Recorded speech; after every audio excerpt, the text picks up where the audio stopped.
What is up, wrestling fans? Hopefully, you are listening to us live right now. This is another edition of the Smark Out Moment Smack Talk podcast, a live mailbag that we're doing here, first time ever. This is the quarter 2 mailbag for 2020, a year which is absolutely off the charts insane, including what's going on for this. This was supposed to be potentially at a different time, and then that changed around, and it was supposed to be entirely the mailbag, yet apparently it's also changed to be live WWE release reaction. WWE is firing like 40% of their staff today, and it's just rolling along here. So this is going to be kind of a combo thing, and I'm actually considering maybe even merging this with the hot tags. I'm not entirely sure. Kind of It depends. might as well be. But we're gonna kind of swing for the fences, see where things go, see how things work out, and figure it out along the way. Same thing when it comes to the audio side of things. It might not be sounding as good as it normally does because we are not having like live noise reduction going on, and God knows what else and stuff. But hopefully you can hear us. Hopefully you can hear us pretty well. Uh, I'm getting currently a thing saying we're not getting smooth streaming and there's buffering. I don't know. We'll figure it out. But let us know live what's going on. Let us know after the fact what's happening. I guess we're just gonna kind of shoot the shit and see what happens. Our poor stream status at the moment is kind of not making me feel all that great about it, but hey, I'm not. Caroline and Peter and everybody else seem to think that we're fine, so Oh, that's good. I guess we're fine. Well, if we dip out and stuff, I apologize. I'm trying to do this. Normally people, when they do these kind of things, they usually have multiple people, kind of like this one's doing the sound checking and this one's doing this. I got like 14 screens up on my 2 screens, so bear with me if we end up having any problems and all that. And Caroline, I do not have a sexy voice. But who am I? Who are we? Who's here? What's all that going on? We didn't do our introductions. That's what we're going to do right now. I am Oh your host yeah. as always, Tony Mango. Joining me as always are the two usual suspects that I have here. My Sancho Panzas, my Rosencrantz and Guildenstern. I've got Robert D. Felice Hi. and Callum Wiggins. You shouldn't be using like our bed nicknames on air, Tony. That's it's very inappropriate of you. There's plenty of inappropriate things that are going to be addressed on this podcast. So, if you don't know what the mailbag is, it is a bag in which you put mail. All right, everybody, that's going to do us in for. What the fuck? No, the mailbag is something that we used to do quarter. We didn't used to do quarterly. We used to do. What's that? Now I'm reading Peyton and Ruby, but I need to refresh the official WWE one. It's just we're gonna be all over the place when it comes to that too. But our original goal was for the mailbag, and the mailbag is when you guys send in your questions and we answer as many of them as we can, or as many of them as we would like to. Some of them we've already answered in the past, so we typically not do that. But sometimes, you guys will ask us wrestling related questions, sometimes completely unrelated to wrestling stuff. And since we're doing this live, we're going to be answering live questions as well.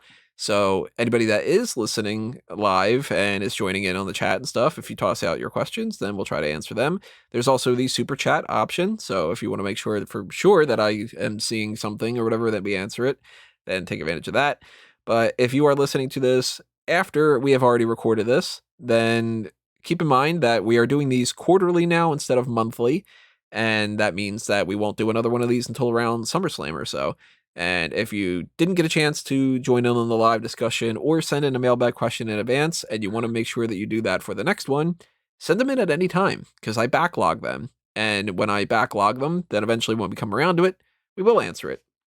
So we do have some questions that were submitted from the past that people had sent them in. Makes a lot more sense than submitted from the future, because I wouldn't be aware of that. But we will go to that in a minute. Very quickly, I want to plug a couple other things that are going on right now. Obviously, if you have listened to this post live, I want you to drop a comment below and tell us your thoughts on our answers, your thoughts on your answers for these questions, and anything else.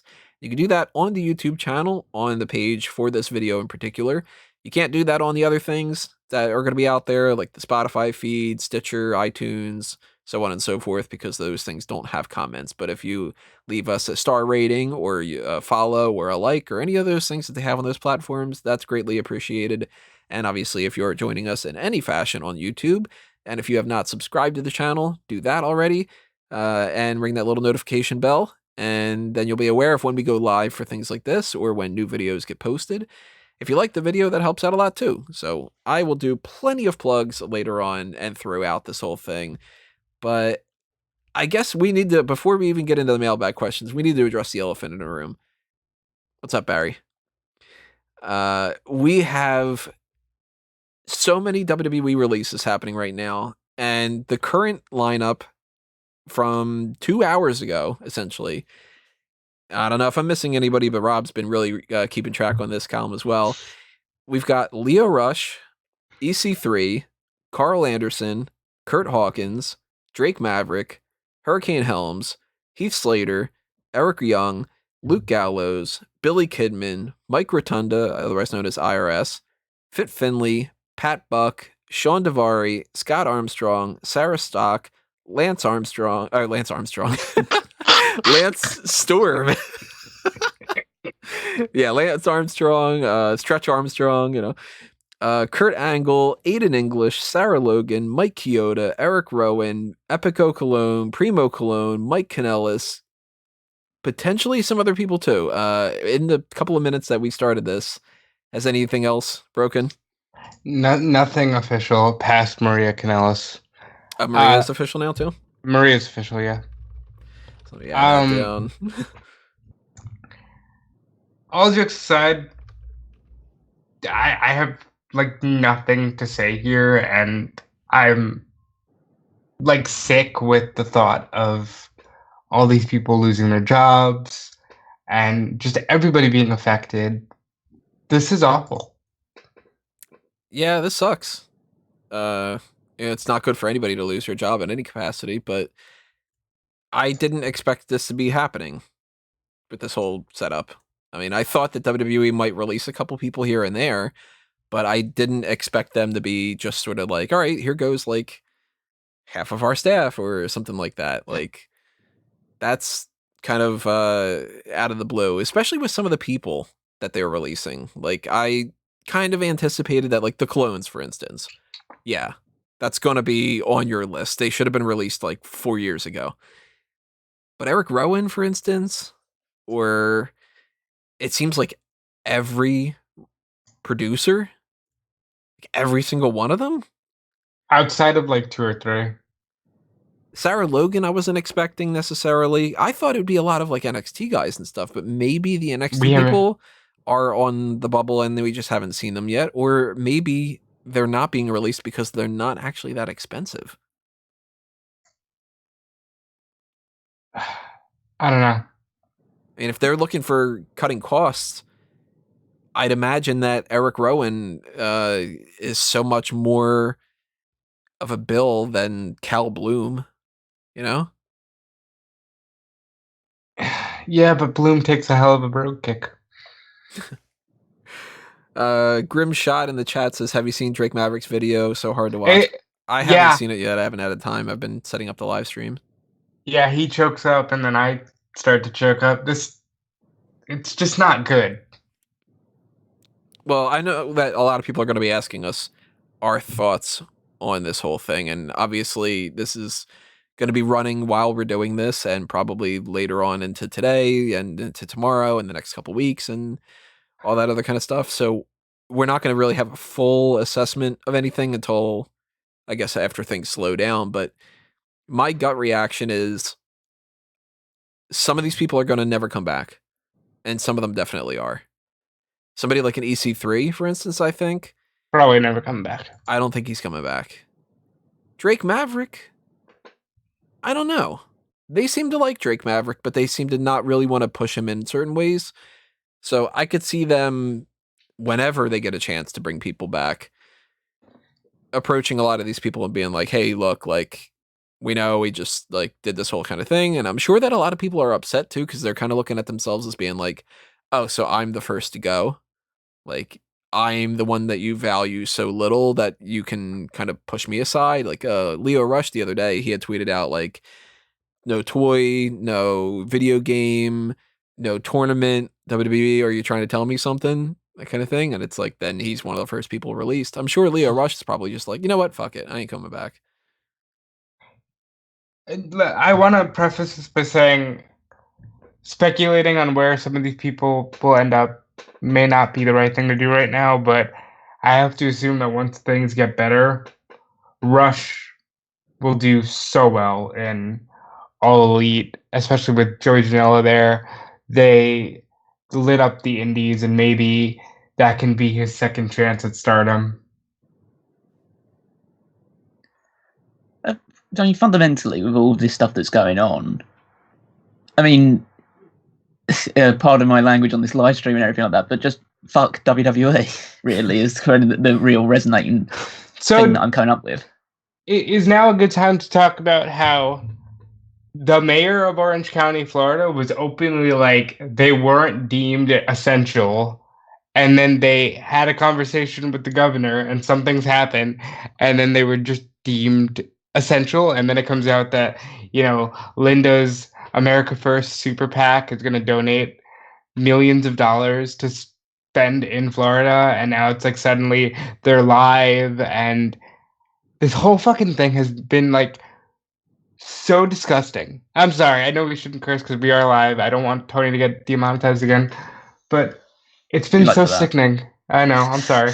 I'll try not to do that anymore, but I had to get one out there in the sense that it's such a sickening time to do that. Like, it's not even the fact that this has been running for, but wrestling has been curtailed by having empty crowds for 5-6 months at this point. It's been a month or two. And yes, it's going to go on for a lot longer, but they're doing it now, right at the start of it, when they've got more money than they've ever had in the company's history. Meanwhile, Trump is talking about, we're going to open up, even before May 1st, we're going to open up, and we're going to get sports back into stadiums, you watch. And meanwhile, WWE is just doing this, and it just sucks, dude. Well, I mean, I don't trust anything that Trump says. Like, the whole like, we're going to have the best of this, we're going to do this, I'll believe it when I see it, and I'll believe it after it's done, kind of a thing. So I'm not anticipating any of that to be anything other than just BS. But we're adults. At least I'm hoping that most people that are listening to this are at least somewhat in that range. If you're like 4, tell your parents to be better parents because we're going to fucking curse and stuff. Yeah. But the stuff with the essential services and all that, it's like, okay, now I wonder who's going to get WrestleMania in 2022. I wonder what greased the wheels. I wonder, it's all money. And it's very sickening to see stuff like that happen, where as much as I'm happy for my quote unquote job security that WWE is continuing and I can still report on WWE and everything like that, it's just like, you mean to tell me you're supposed to be one of the few essential services? Nobody in their right mind would clarify or quantify WWE as being an essential service. It's just not reasonable unless you bribe somebody. And if you say, well, this is going to get this much of money and this is going to happen and this is whatever, and you're going to be considered the first thing that really got things going, whatever. And we know that that's happening, and that's very disappointing. And I'm not surprised either. That's the thing, the way that things are. Yeah. The sad thing is that HAYS, I don't know if I'm pronouncing that correctly, asks if we think that Arya Daivari is going to get cut. Yeah. Okay, they officially confirmed Zack Ryder. Wow, damn. That's a huge one. Did they confirm Kairi Sane, Ruby Riott, and Peyton Royce? No, and the people who tweeted that took it down. So there's Zack Ryder's in the mix. The most recent one other than Maria Kanellis, right? Mm-hmm. Oh, man. God, yeah, it's getting a bit rough out here. How many people are going to be left? They can't run their company if they have no wrestlers. Well, I mean... Hold on. Go ahead, Callum, because you're going to... I was going to say, based on their previous... I think the last time they did a count check of all people, they had 300 wrestlers under employment. Yeah, but if that counts the NXT people... Yeah, but they are signed to the company and they do wrestle for them. I know it's slightly different, but... Sean Ross Sapp tweeted it, and I think it encompasses all of this. They hoarded talent. They wanted to grab everybody, especially after the formation of AEW. And now they're just letting all these people go, and it sucks for them. I can only hope that they were released with a decent payout, because they are independent contractors, and technically that does need to be honored. But it's WWE, so who the fuck knows? What's the difference? Because I know that I saw a lot of people in the chat talking about the fact that producers have been furloughed, most if not all producers have been furloughed as opposed to released. Obviously, we know at the very least that because WWE performers are contracted as independent performers, they can't be furloughed because they're not employees. Right. So we know that they have been. Well, we know that at least to the fullest of as much as I know contract law, which isn't a great deal, but at least I feel like I know that much, that they've been let go and it's permanent, at least for the time being. Like Tony says, I'm sure some of them will come back. I don't know how I know obviously WWE puts the most money, you're trying to put food on the table, that sort of thing. And I know people have gone through terrible stuff with WWE, have been treated horribly by the company and then come back because it's the biggest promotion out there. I just feel like in this environment where people are going to be struggling making a living, I'm not saying that any of these WWE wrestlers, I'm sure they were paid well up until the point of being released, and I don't think they're going to be starving anytime soon. But at the end of the day, they've gone from making money to now just being cut adrift. Been given a payoff, obviously, but now they've just been cut adrift, and some of them will get signed, some of them won't get signed so quickly. I imagine that quite a lot of wrestling promotions aren't too eager to make big signings with other people, considering the uncertainty involved in the economy and everything else, and they're not in the position that WWE are in financially. So, can you realistically see that it will take a while for a lot of these people to probably come to terms with the fact, if they were to come back, with how they've been let go in one of these unprecedented circumstances, which has absolutely ravaged people's job security and economic status and everything like that. You know what's going to be really bad for WWE? They are already they're running through their ratings issues, having problems with that, having PR issues as far as just the way that the company operates and things it's been over 2 years at this point, I think, or it's a No year way, and Jose. yeah, I didn't see that one coming, right? It's been over a year and a half or whatever since they had done the whole thing where they were like, we promise that we're going to start listening to you, the fans, and we're going to give you what you want and all this other stuff. And they didn't, of course. They've been really going this downward spiral. And now that they went ahead and they pushed through WrestleMania when people were telling them not to do that and stuff, if they are releasing all these people and if they're trying to act like, well, nobody else will pick you up and we'll bring you back, and that's just going to be the way that it is whenever we get to, because it's more important for us to just kind of report a higher rate at the end of the quarter. If that's all they're going to be interested in, they aren't going to be able to survive this all that well, because so far we haven't heard of any releases from AEW. And if AEW comes out of this with the cons being like, we bankrolled this and we are taking the responsibility and we're not letting people go, AEW is going to look like a gold mine. They're going to be so much better off because people are going to go, oh, wow, they actually treat their employees nicely and they're not totally without. They've handled things much better, but they're not totally without fault, because maybe it can easily be argued that they should not be running either. Well, I mean, the running is one thing, but if they start releasing people, then that's going to be different than if they don't. Let's put it this way. I'm not saying AEW are perfect in everything that they're doing, but they're in different ballparks when it comes to how WWE is practicing. Because of the fact that WWE is now still spending money to fly talent in to these live recordings. So they've got enough money to do that. They've got enough money to keep putting on live productions, which are more expensive than tape productions. And yet they're going to release all this talent. And this is the thing, that the headlines are going to be taken by the talent that's being released, because those are the names, and the producers being released because they're the big names as well. How many people in Titan Towers? How many writers? How many other members of production and cameramen and stuff like that have been let go in this time? Well, that's actually what I was expecting more so than anything else. I thought that we were going to get reports of well, we don't need Matt Camp and Caleb Braxton and Dan Vollmeyer and Evan Mack and Mackenzie Mitchell and Ryan Popola as 6 people hosting the bump. so well, let's get rid of Volmeyer and McKenzie, or like, you know what I mean? Like, I thought that that's what they were going to start going into, not to start getting into like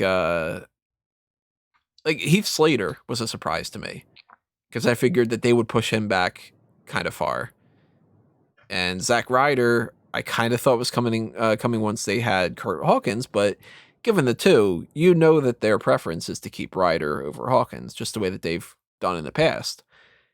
And I mean, if this keeps going, it keeps going, it keeps going. If we run into a situation where we've got like no people in NXT and no people on Raw and SmackDown, we've got a list of talent of like 30 people for all these shows. What the hell are they going to do?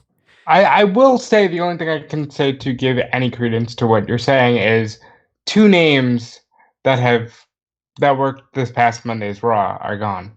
That being Noe Jose and Sarah Logan. It's just going to be interesting to see what they're working with, because they can't keep running shows if they get rid of half of their people and run out of people and all that. But which shows how sudden all this stuff is. Drake Maverick got released. He's still listed for this Cruiserweight tournament. Yeah. Oh, he's still going to do it. Yeah, no, I know he said in his video that he's still being allowed to take part. Obviously, there's very little jeopardy in his matches now because it's not like he's going to go ahead and become interim Cruiserweight champion. But yeah, it shows how just sudden they decided okay, we're just going to. It's like the typical Vince McMahon trope. You probably woke up on one side of bed this morning and said, "Okay, our quarter profit's going to be terrible because of all this coronavirus stuff. So we got to just start severing a few heads in order to make ends meet and show our shareholders that we're still making money." Grimshot in the chat said, "Has Vince just gotten done watching Infinity War and said, huh, the snap, that's some good shit." There you go. There's half of the roster. You never know. I mean, in a weird way, even though, yes, they were bit players in the match itself, Gallows and Anderson were in the main event of one of the nights of WrestleMania, and they're gone. Sarah Logan just wrestled in the main event of the Elimination Chamber, and she's gone. Yes, you can argue her worth, but the fact is, these are people that were just being utilized, and they're gone. I have to believe that outside of a few names that we can all guess, nobody's safe. No, I mean, WrestleVotes on Twitter is just saying that hundreds, not just on talent, but this is obviously just talent. It's obviously on like all wrestlers that are taking places, all wrestlers and staff and everybody else that's working in WWE. But it's saying it'll be in the hundreds of people that are released. Now, I mean, granted, if that's counting people on like the regular just employees all over across the board, then that makes sense. Because there are so many employees, because there's so many different jobs. I mean, you got to figure how many people set up the ring, drive the trucks, edit the videos, do the archiving work on the network. It's kind of a long list of people just in each section. And I was sort of thinking that they were going to prioritize those people outside of the talent more so. So I'm already shocked at how much talent has been released. Well, you can't even calculate how many of the other people are in the mix for the other things too, because we're never going to hear about that either. Nobody knows who, like all the the janitors at Stanford, like how many people do they have employed to clean the place, even like writers, you just don't know. It's just consider how many people are being let go. Just WWE is going to still probably turn a profit this quarter based on their television money and everything else. Obviously, they're obviously not going to get anything from attendance revenue, but that was down anyway for them. It had been down for quite a while. They're still probably. I bet you anything that it's going to come out as a profit for this following quarter. And if that ends up being a profit thing, and they end up saying anything other than because of that, we're going to rehire everybody that we possibly can and all that stuff, they're going to really, really hurt their reputation to a point that I don't know if they're going to be able to come out of. Well, there's no point to it now. I mean, they know what their reputation is. What it is. Yeah, it's shot more than ever now, and there's no way just bringing people back is going to restore that reputation. There's going to be the diehard WWE fans that are going to say, "Oh, they had to do this stuff. All businesses are letting go of people, like sucking Vince McMahon's dick proverbially through Twitter and everything like that." But like everybody else will start to hopefully a lot of other people will start to realize that this company doesn't give a crap about people that it employs. No Way Jose travel. I saw this on Twitter. I don't. Let me look to see if I can find it. Okay, it's Kung Fu _grip on Twitter. No Way Jose traveled to Raw because he was essential, and then WWE fired him. And it's only been less than a week, man. And I know this is supposed to be the mailbag, but like, well, I mean, we didn't anticipate all this happening, and this is going to be the question that anybody would ask us anyway. So that's why we're taking care of this. Right. And we will do reactions for everybody that we find out throughout this. So no need to ask us in the mailbag about like, okay, now this person's released. What do you think? Like, we will also. I don't know if this is technically going to. This isn't going to be combined probably with the hot tags. We'll probably do hot tags by Friday night. There'll probably be more to talk about. So. Exactly. Yeah. So we'll probably address the full scope of this as much as we know when we do the mailbag. When we do the hot tags. So keep that in mind, everybody, too. But while we'll keep you posted. I was to say we will keep posted if other people get released, though. We'll just say that and just give a combined style or whatever and then move on. Here and there, if we get some new things, we'll probably stop the presses and start doing that. But let's go through some mailbag things. We're not going to answer everything that anybody potentially puts in the comments or anything, but, keep it along if you guys want us to do any kind of thing and toss it in the chat. But let's go with Brendan had sent some questions on January 30th. So he's been waiting for a while to hear about some of these. So let's answer some of these while we're at it. His first question was, what do you think of a match between Dolph Ziggler and Matt Riddle? I think that they could work very well together. I think Matt Riddle would win, of course. I think Ziggler would be able to teach him a couple things that he hasn't quite figured out yet in the ring as far as like storytelling, but it would be mostly for the athleticism, and I'd be excited to see it. It'd be pretty good. I think they are. Ziggler's a guy who, whatever you think about his current state, he's always going to be good, and Riddle is fucking great. Sorry. He's great. And yeah, they would have a great match. Yeah, sure the match would be pretty good. I'm not so certain what the feud would be based around. I assume it would just be Ziggler making a lot of lame jokes about how Riddle's a stoner. It'd be a stoner versus a glam rock guy. It's like very interesting. I would say that there's probably nothing that Ziggler can teach Riddle that he doesn't already know. Because let's put it this way, I'd much rather watch any Matt Riddle match than any Dolph Ziggler match. So, and that's not even based on my prejudices against him. Well, maybe it is, but also partly due to the fact that I think Riddle's a better wrestler anyway. So, I mean, he is, but yeah. So it's just a case of, I'm sure the match would be pretty good, and it would be. I think they could probably steal pretty much any card that they were placed on. I'm not saying Ziggler's bad by any stretch of the imagination. I just think that they both come out of it and like, yeah, that was a pretty good feud, and then move on, and both would be pretty much the same afterwards. Another question from Brendan. If there were no scripts in WWE, who do you think would have the best promos? Name 2 males and 2 females. Well, we can name less people now. That's for sure. So 2 females, I gotta go with Charlotte and Becky. And I think they already probably are working with a limited script, I can't agree with you on Charlotte. I feel like Charlotte struggles so much as it is, and that's with her being told what to say. In terms of the 2 women side of things, I'd go with Becky as one. She seems to have a pretty like consummate like voice and puts things well together. I'd probably say maybe Shayna Baszler, because she's used to it from the UFC stuff. That she had to give interviews post matches, and obviously wasn't given a script to deal with that sort of stuff anyway. So I feel like she could talk quite earnestly about stuff. Yeah, we've seen how well that works out for Ronda. I feel like a lot of people might not necessarily be good on their own if they just had to like just go out there and start cutting random promos. Like I can't imagine, for instance, like Natty suddenly being like The Rock on the mic. But I think Zelina would probably be a very good option for that. I'll agree with that. I think Carmella actually might.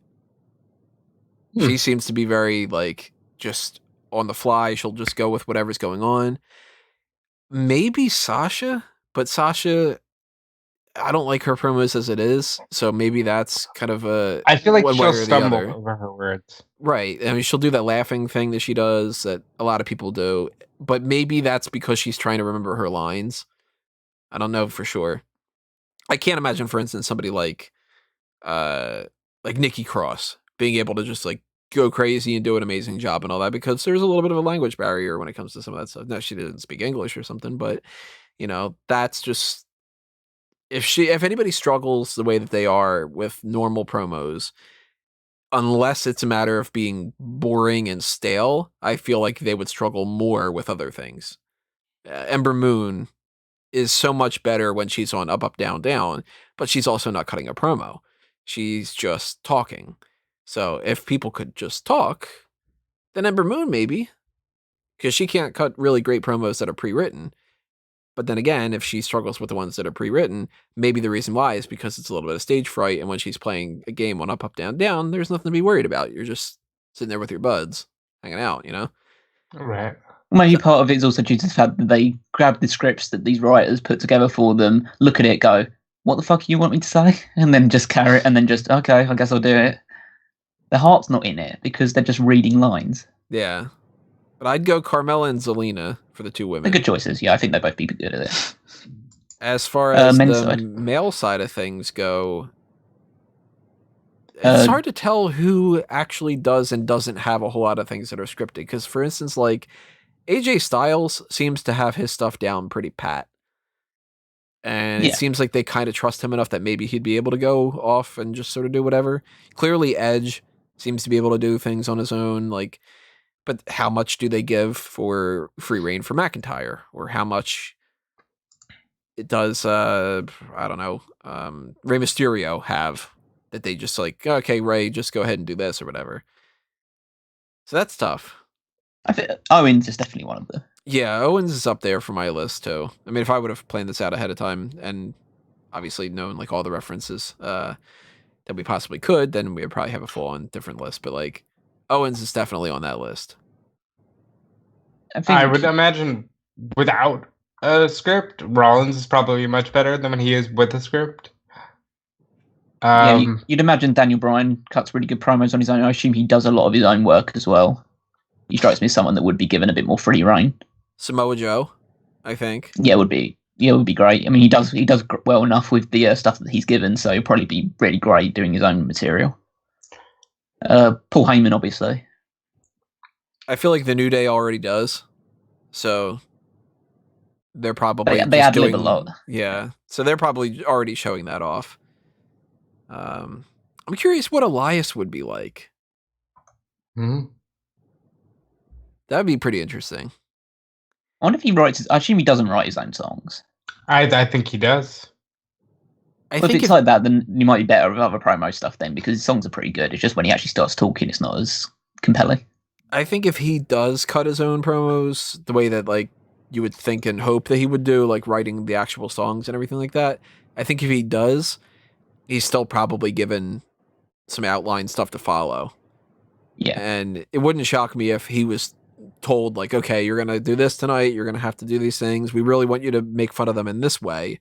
And then he sits there with like one of the writers and goes, well, how about this line is this? Like, they probably do a little bit of a mix of the two, but it might be the type of thing that they tell him to do on their own just because they don't want to write it based off of the song. It's harder to write song lyrics than it is to write a promo. You got to make sure it goes with the rhythm. You got to make sure it rhymes, like whatever it is. Frankie put up Bianca and Alexa. Yeah, they could probably do really well too.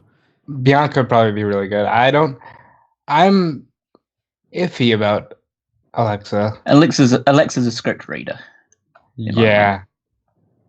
But she reads it well enough that she might be able to do something. It's hard to tell. Like, if she's comfortable, she's one of the few people that, like, I think benefits better from the script reading and like line giving approach as opposed to having to come up with something on the fly.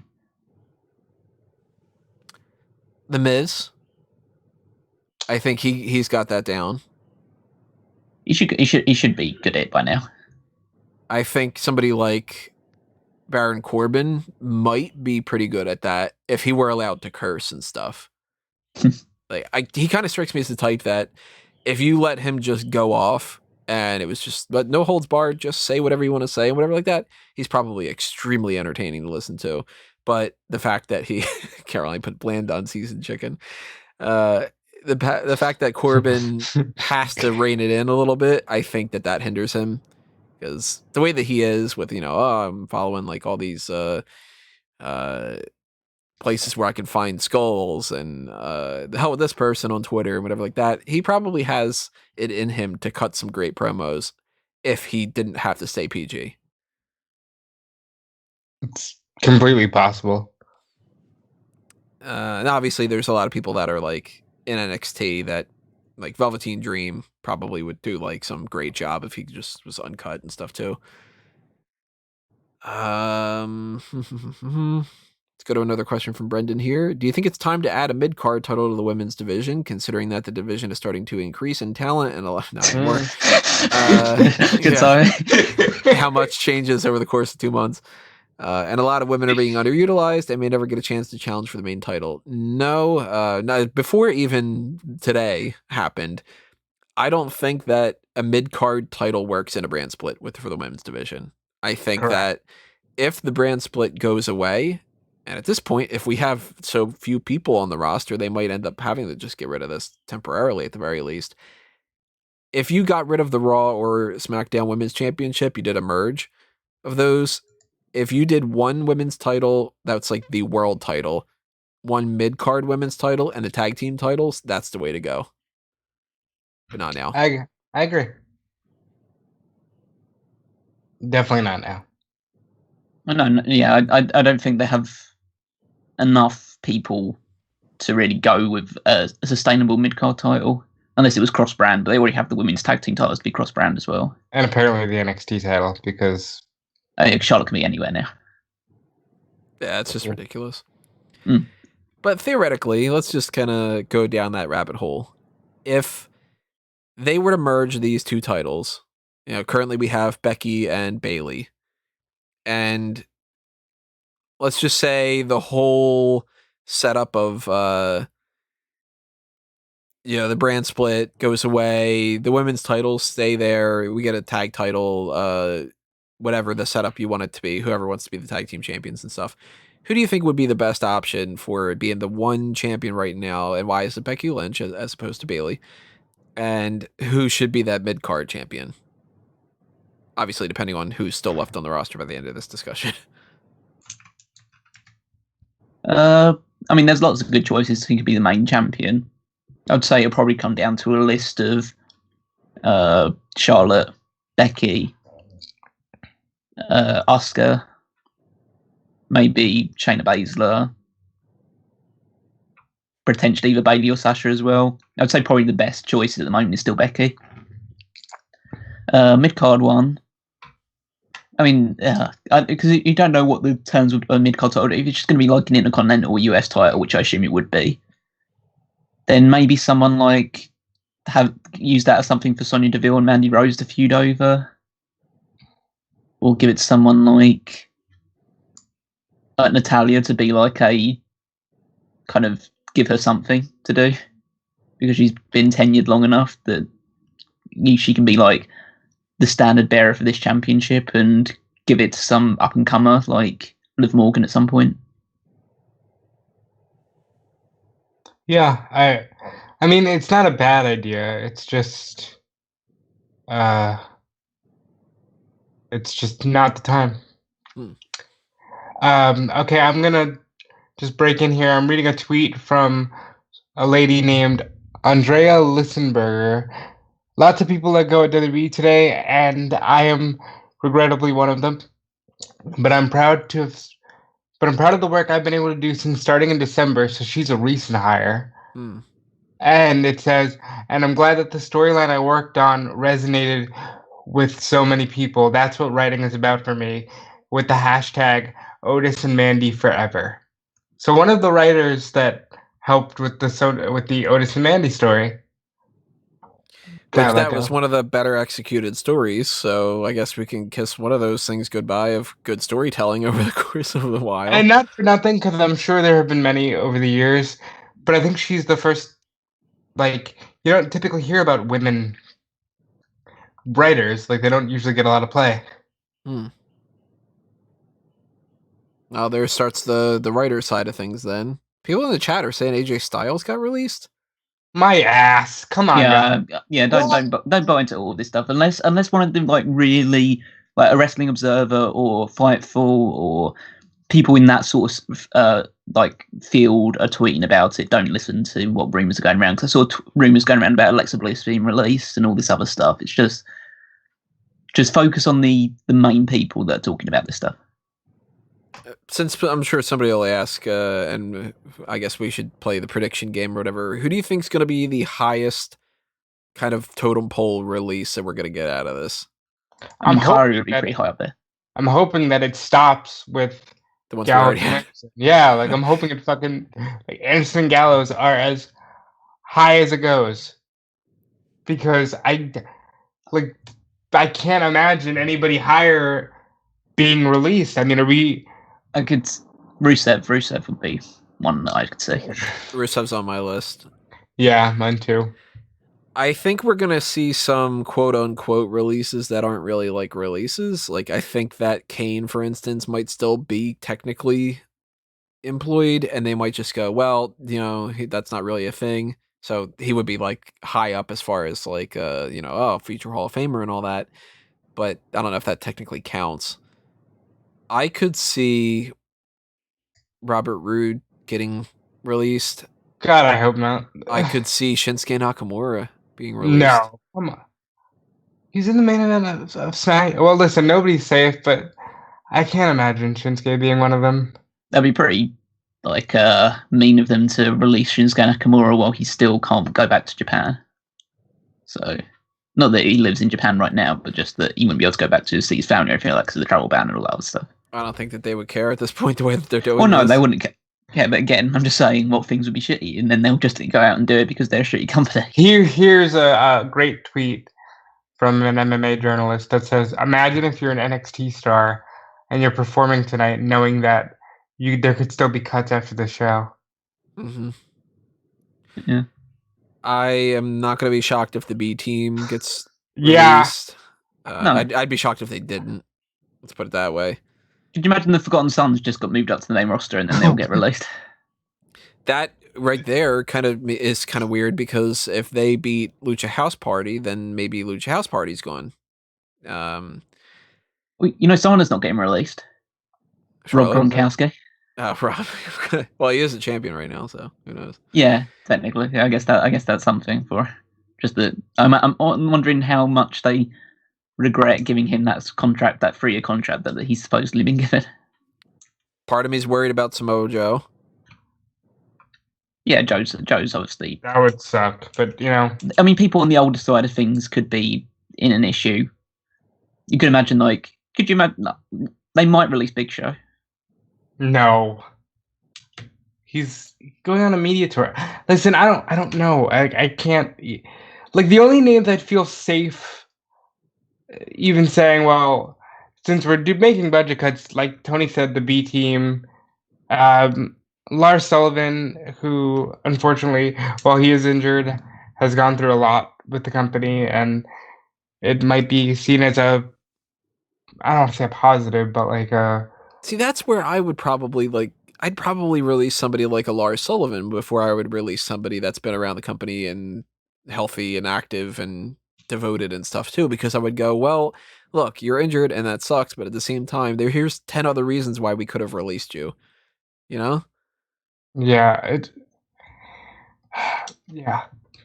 So I hope we don't get any kind of news about some of those people, like the Samoa Joes and stuff like that. But if we do, of course, we'll keep this going. I'm not seeing anything about the AJ Styles thing at the very least. So no, I don't think we're done yet, though.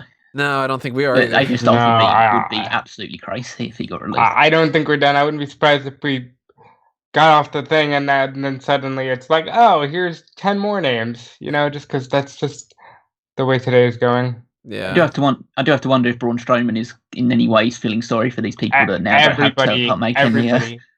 Well, no, but but Braun Strowman in particular about like his feelings about people not being able to make money on the independent circuit. Right. Dark day. Let's go to some questions from Kieran here. Describe yourself in 3 words. I find it hard to describe myself in any kind of fashion, let alone like in 3 words and whatever. I think it's kind of almost better for other people to describe me because I don't know what the hell I would pick. All right, so do you want to describe each other in 3 words then? Yeah, let's do that.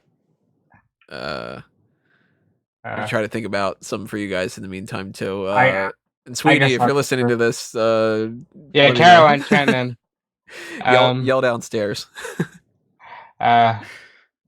Tony, I would say hardworking, strong, and I'm thinking of a one word. All I'm thinking of is that WWE campaign that they did for a while where it was strong, sexy, and powerful. Yeah. I would say just giving. Giving is a good word. Let's leave it with that. Callum, I'd say knowledgeable, hardworking, and funny.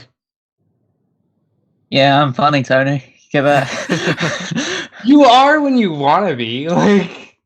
For Tony, I'd say industrious because I like that rather than hardworking.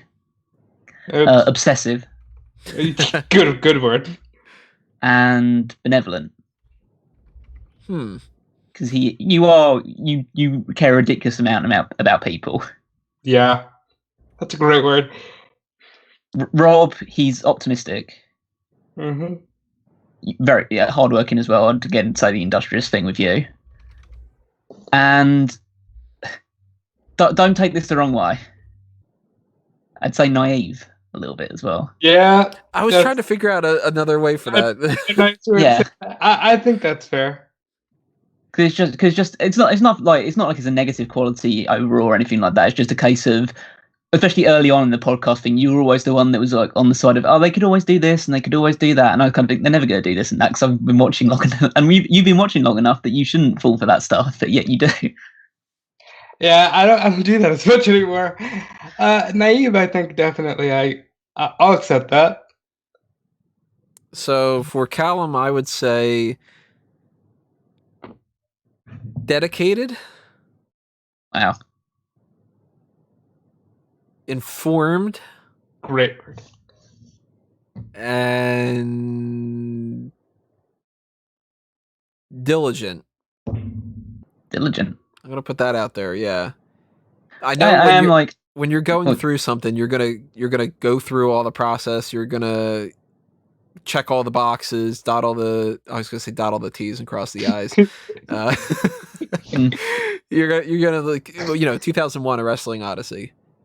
You're going through, you're doing the research, you're setting it up, you're researching how to record this stuff, how to edit it, what's the best way of doing that. Like, if you're on a project, you're going to work on that project.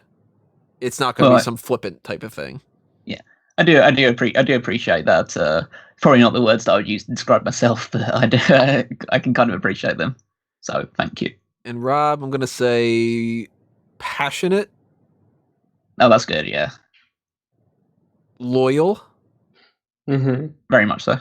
And I want to try to figure out another way to rephrase the naive type thing, but like, because it's not about naivete, it's more so like not innocent.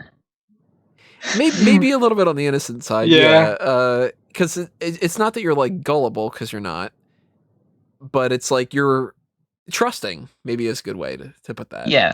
That's maybe the good option to go with for trusting. And trustworthy. That's 4. But well, thank you. I do appreciate that, and I will accept all of those. I know I could be a little on the so so optimistic and wanting the best that it sometimes I can end up being a doormat for those. But luckily, you guys are actually deserving of that.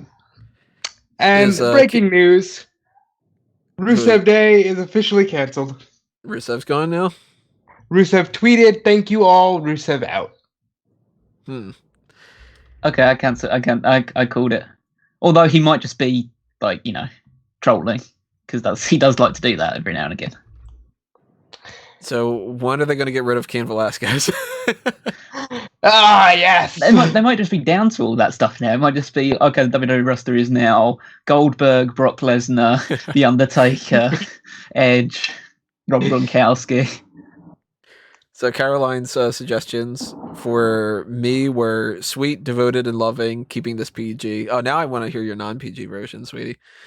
For Rob, friendly, loyal. I'll accept that. For Rob, she put friendly, loyal. I was gonna say, that would make one of Caroline's words for me, liar.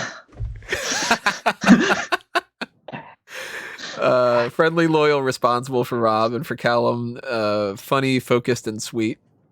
Oh yeah. See, he's funny. I am pretty funny. I'll give you that. That's one of the few positive traits I always give myself, is that I can be funny. I have to imagine Caroline would also just say hardworking for Tony as well, but in a different context. I'm pretty sure that one of her options she was debating on was stubborn. Yeah, maybe. You're quite stubborn. Yeah, there's nothing wrong with that. I even just last night the amount of times that I heard go to bed. You have to go to bed. It's time. Go to sleep. It's whatever. You don't sleep. I'm just checking. Clearly one for Tony is sexy for Caroline. I could list a whole dictionary and thesaurus when it comes to Caroline, all these positive things. I want to know more about these. So anybody in the chat, if you've got words to describe us, keep it going. Keep tossing it out for us. This is kind of fun. Good and bad. You can take it. Oh, and Caroline's bringing up the idea that one of her friends thinks that Callum's accent is sexy. Hell yeah. It's just British. It just shows how easy Americans are to please with that regard. Yeah. Also, where's some of her friends listening to me? And if so, can you hook me up? Yeah, really. Hook a brother up. All right, I can send you Felipe's thing. Okay. Nothing wrong with that kind of thing, but it's not for me. Thanks very much. So one of the three things we can go with for Callum is curious. Desperate. And what's funny is some of the questions that Kieran had asked, one of them was favorite position. This is next to him, so Callum.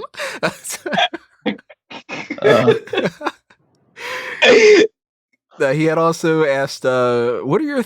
I'm curious what this is, Kieran, so you have to clarify a little bit. When you're listening to this later on, send us a message and clarify what you meant by this, because one of his questions was, what are your thoughts who view WWE in a sexual way? I don't know exactly where you're going with, but I'm assuming what you mean is, what do you think about people who get like sexual thrill out of WWE? That kind of like read off, is that like to you guys? Well, or is it still different? I kind of take it like that as well in that regard. I think that's probably the context that he's answering that in. I think for a time, Caroline saying, "Ooh, answer." Well, I think for a time, it was like actively encouraged to find wrestling sexy, or at least like the divas and all that other stuff, because they like just intimate like introducing the bra and panties, lingerie, pillow fights, bikini matches, all that other stuff.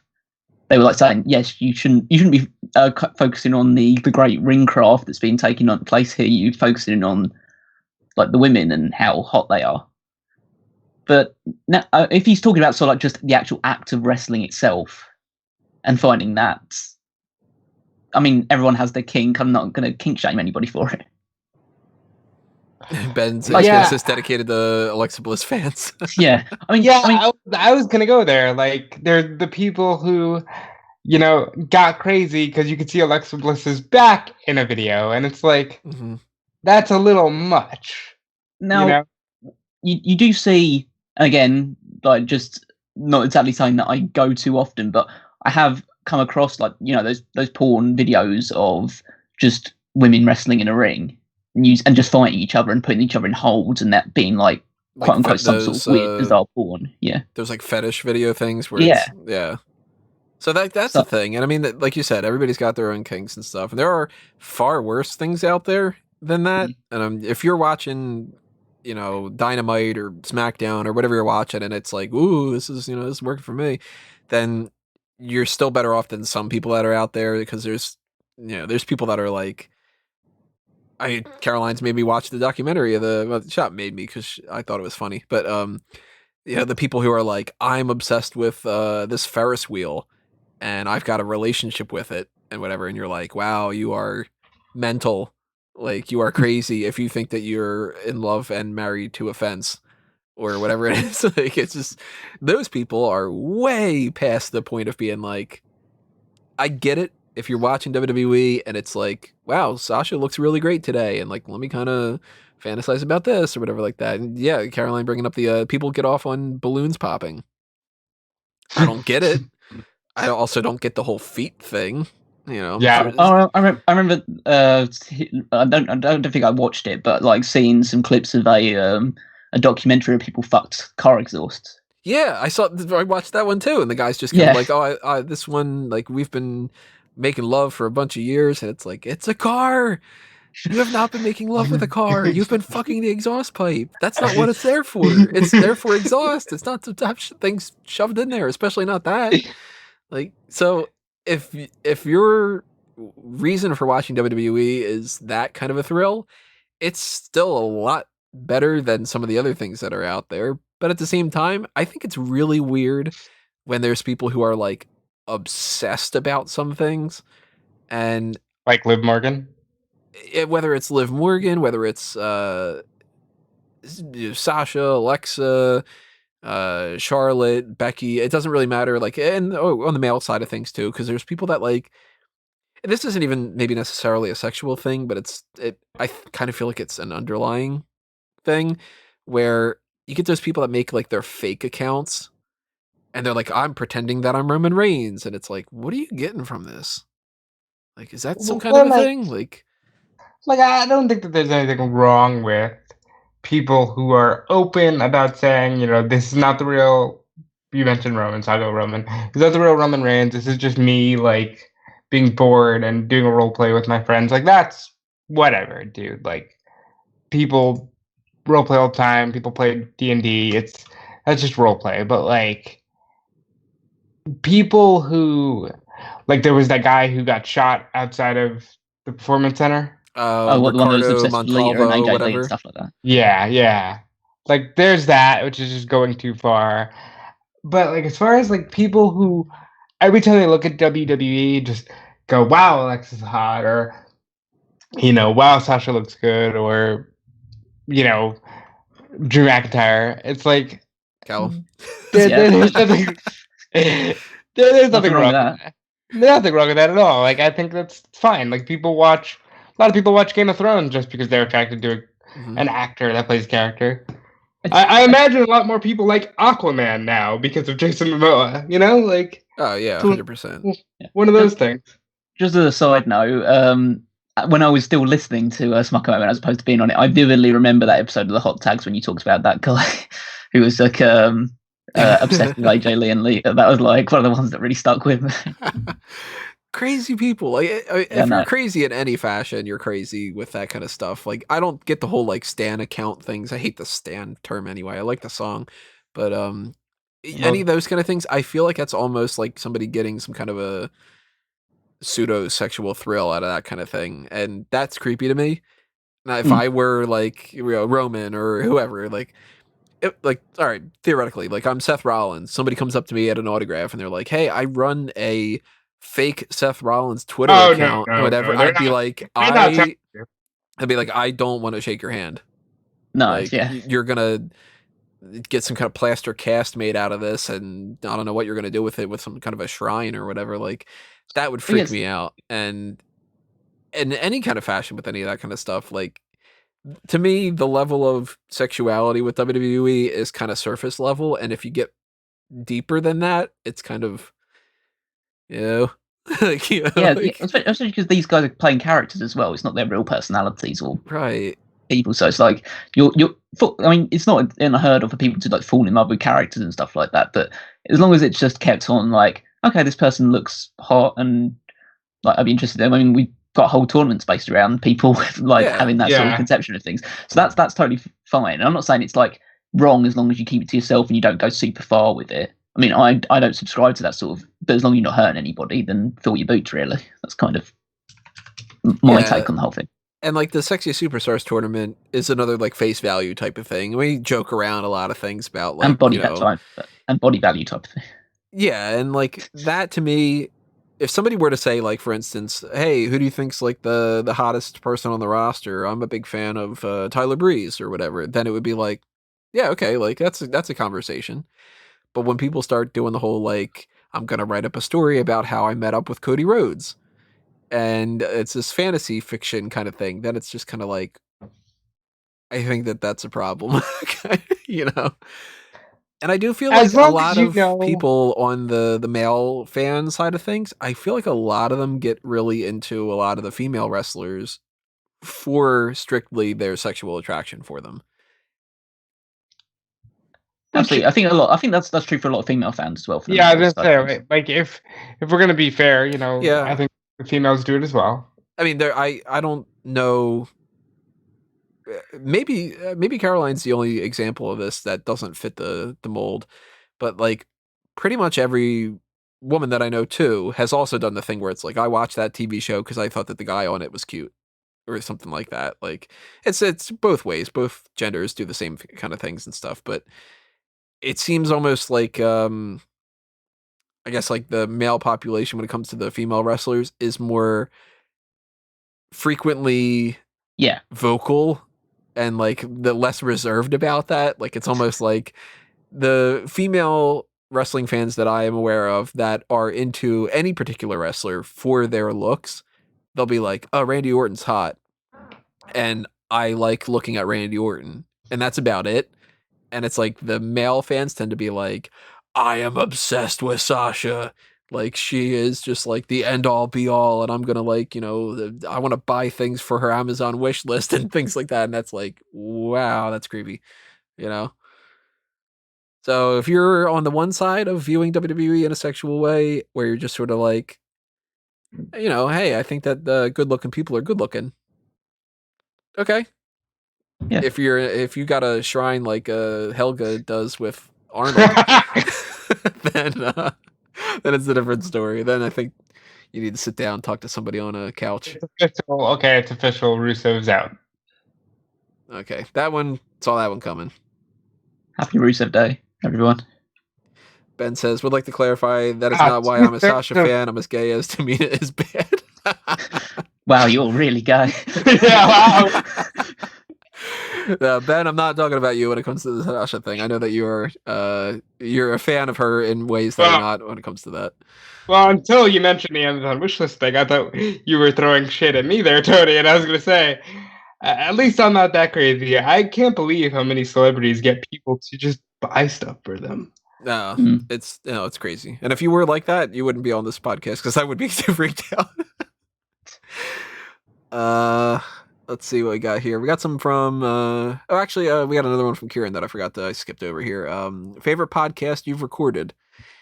I can't tell you about like a particular episode, for instance, because I've done so many of these at this point. But I will say though, as much as I love doing like the wrestling stuff, like the hot tags and superstar scores and whatever like that, I think one of the things I enjoy the most is something like this and like the All Talk show, because it's just fun to like just chat about random things. And I think if I had the option to be able to just do more of things like the All Talk show and more things like this, and hopefully in the future we do more of these kind of live streams, these are a lot of fun for me because we're not like set on some kind of structure that we have to follow, and it's not the pay-per-view reviews, for instance, are kind of difficult sometimes because we're going through and just reviewing things, and I like having more random discussions. I like how we're bouncing around on different topics, and I like doing that. But I also really like doing the commentary things. I love doing like fan tracks for a movie or fan outs table for a match or something like that. Those are always fun. I'm gonna shout out to Callum. I enjoyed doing 2001, but my favorite podcast that I've ever done with you guys was the Mount Rushmore for the women. I thought that was just one of the best conversations we've ever had, and it was great. Yeah, I really enjoy the Mount Rushmores because it brings in a level of like wrestling history and understanding, and having to try and like give some light to like acts and wrestlers that people might not have heard of from the past, that we've done a little bit of research to do. Not that we like overly familiar with them, but even if we could just like introduce and get a bit of like shine a bit of light onto those people, it's always fun. I really enjoyed the mock draft we did. Yeah, that was a lot of fun. Yeah, that was. I mean, it was long, and it was just us reading a load of names out, but just hearing us all get like silent, or some not so much silently in Rob's case, but get annoyed about picks that we were making and stuff like that.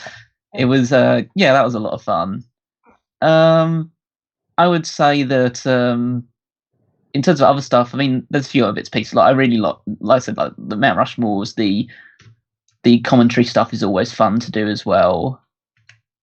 I'm not really on the hot tags as much, so I don't really get to do that one. But it's always fun when I get to be on it every now and again. But yeah, I say I like pretty much all the podcasts we do to a certain extent. There are some that I know after recording and thought, yeah, that was bad. But you just press on past those ones. Sometimes there's a bad one. Sometimes, in particular, if it's really bad, it's really good. I mean, we've had a couple different dark casts recently that like Rob and I have been like 3 a.m, and it's just kind of like, I don't know, record a dark cast, and we're just sort of, I forget which one it was. Might have even been one of those just a regular on the air thing instead of a dark cast. But I know I think it was guest 5 had dropped a comment of like, what the hell was the beginning of this? Just like, was it the hot tags? Was that the one where we were just going 3 eggs for you? Yeah. 3 eggs. It might have been that. It had to be the hot tags, because I said Callum is probably listening and saying, what the fuck are you guys doing? Yeah, I probably would have turned off by that point. So. Oh, that would have been like the first minute of the video.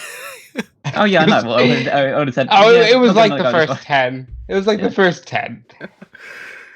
Well, for the context for that, that was trying to figure out some eggs to eat. Like, how many eggs do you want to eat? Whatever, like that. And hearing the phrase, I'll make 3 eggs for me, 3 eggs for you, 3 eggs for me, or whatever it was. 3 eggs for me, 3 eggs for you. I immediately jumped in my brain to the song from The Simpsons of Duff beer for me, Duff beer for you. I'll have a Duff, you'll have one too. And in my head, hearing the 3 eggs thing became 3 eggs for me, 3 eggs for you.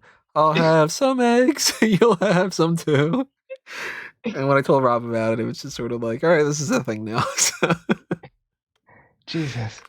Sometimes we get, and I'm enjoying those a lot, doing those kind of off the wall random bonus features or dark casts and stuff, because it's just like, well, this isn't up on YouTube, this isn't up on iTunes, whatever. Let's just see what the hell happens.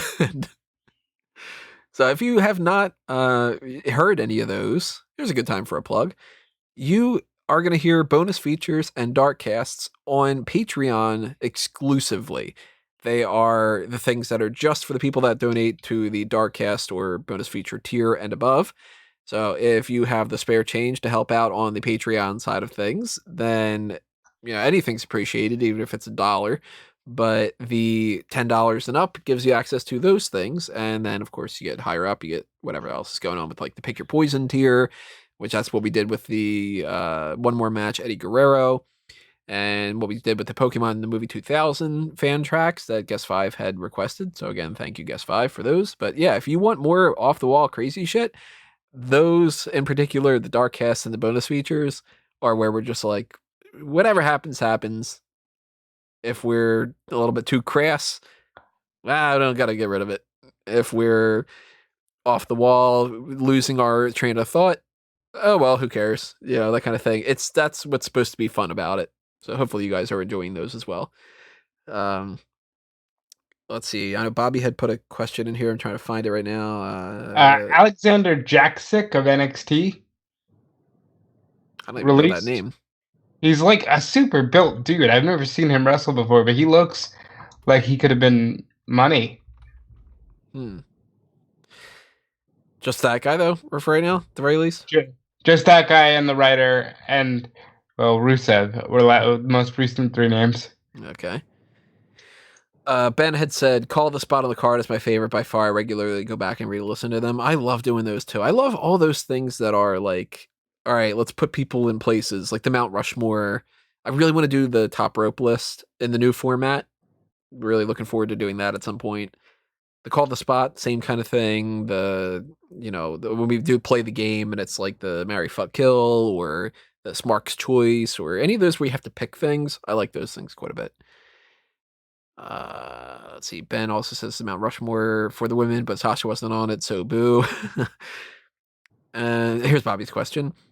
Actually, important question for you 3, especially Tony, unless you want to discuss it later regards to Fantasy League. Oh, I guess the fact of getting the Fantasy League going up. That's still all up in the air, depending on what's happening with WWE, but hopefully at some point we can figure something out like that. And if we do, and if people want to be a part of some kind of a fantasy league and all that, Bobby had suggested that he could be one of the people taking charge of that, and we will tell anybody about that on the Facebook group, which is facebook.com/groups/the Megamaniacs. If we do get a fantasy league up and running and all the rules and all the signups and all that other kind of stuff, if and when that happens, then you'll find out more information about that there. So, let's see. With WWE, that's his question. With WWE being essential business, how do you want to go about that? Yeah, pretty much just address that. Frankie says that he loves Play the Game. I love doing Play the Game. That's another one that's just like, it's just fun, you know? Especially the more we add different games to it, which every time that we've done Play the Game, we've added a new game. And now I feel like after 5 or 6 editions of those or whatever, we're going to eventually run out of ideas. But Callum recently tossed out a suggestion of a thing that we're going to tweak the Who Am I, and it's not going to just be wrestlers anymore. Who Am I is also going to be an option where you can guess a pay-per-view. Mm-hmm. And do you want to fill them in on how that's going to work? Well, essentially how it's going to work is it's not such a who am I, but where were they kind of question. So what will be is that we come in with a pay-per-view in mind, and we list off the matches from the most obscure the ones that we think are the most obscure to the most famous match for that event. And then the other guys have to just get one turn each to guess what pay-per-view that was. And so, yeah, it would just be a case of like, how quickly could you figure out the pay-per-view? What obscure match can you use to guess which pay-per-view it is? So I figure let's do an impromptu one of those. A little play the game action in the middle of that. I'm gonna give one for you guys. Okay, that's a little preview for the next Play the Game. It's good. Yeah, so I'll start naming some matches, and you guys are gonna have to try to guess. Of course, that's the whole name of the game and all that. One match at a time. Yeah, one match at a time, and then we'll have a guess each. I think. Yeah. One at a time. You both get a guess, and then we'll keep going forward. So here's Owen Hart versus Tatanka. King of the Ring 94. God damn, you got another shot. You had to pick one from a time that I wasn't watching as well. I was just thinking, okay, something in your house, something. Because I said they never had a program. There's only one way they fought, and there's only one time Owen was in the King of the Ring. Wow. Okay. He's good. He is good. All right, well, I thought that was going to go on for at least another minute or so. If you want to toss out another one, throw another one. Cal, you got one? Oh, you want me to go one? I can do a bit of vamping for a little while. See if I can find a good one. Oh, I'm very good at vamping because I'm pale as all hell. So. I thought that would make you very good at a vampire. Ben's asking, is this staying on YouTube and going on iTunes? I missed a bit to eat some pizza. Yep, I am going to actually have the YouTube thing is what you're watching now. It's just going to be up the way that it is. There's no editing that's going to happen on the YouTube side of things. On the iTunes and such, that is going to be edited and posted later. What I'm going to do is I'm going to actually run the filter of like the noise reduction and stuff. So that's actually going to have like better audio quality. But you know, I think it's more fun to join in on the live chat and stuff like that. So, all right, you want to go over? Go for it. Okay, so Royal Rumble 2002. Nah, I picked one from a year that you were watching, Tony. I'm not being that mean. Okay, so first match we have is Carlito versus the Sandman. God. I might be wrong here, but Great American Bash 07? Fucking hell. What's the matter with you? Alright, you can't be involved in these ones going forward. No, that means that you got to pick one and we got to get Yeah, we might make this one last. People don't know what this game is. It's just like they just think, we just say a match and Rob knows what the pay-per-view is immediately. That's all right. We shouldn't change it to who am I subcategory. It should just be Rob guesses. Rob knows wrestling. Well, you know, it's good to know that I know it, considering I do so much with it. But I'll give you guys one. The Hurricane versus Lance Storm. Oh God. Hurricane versus Lance Storm.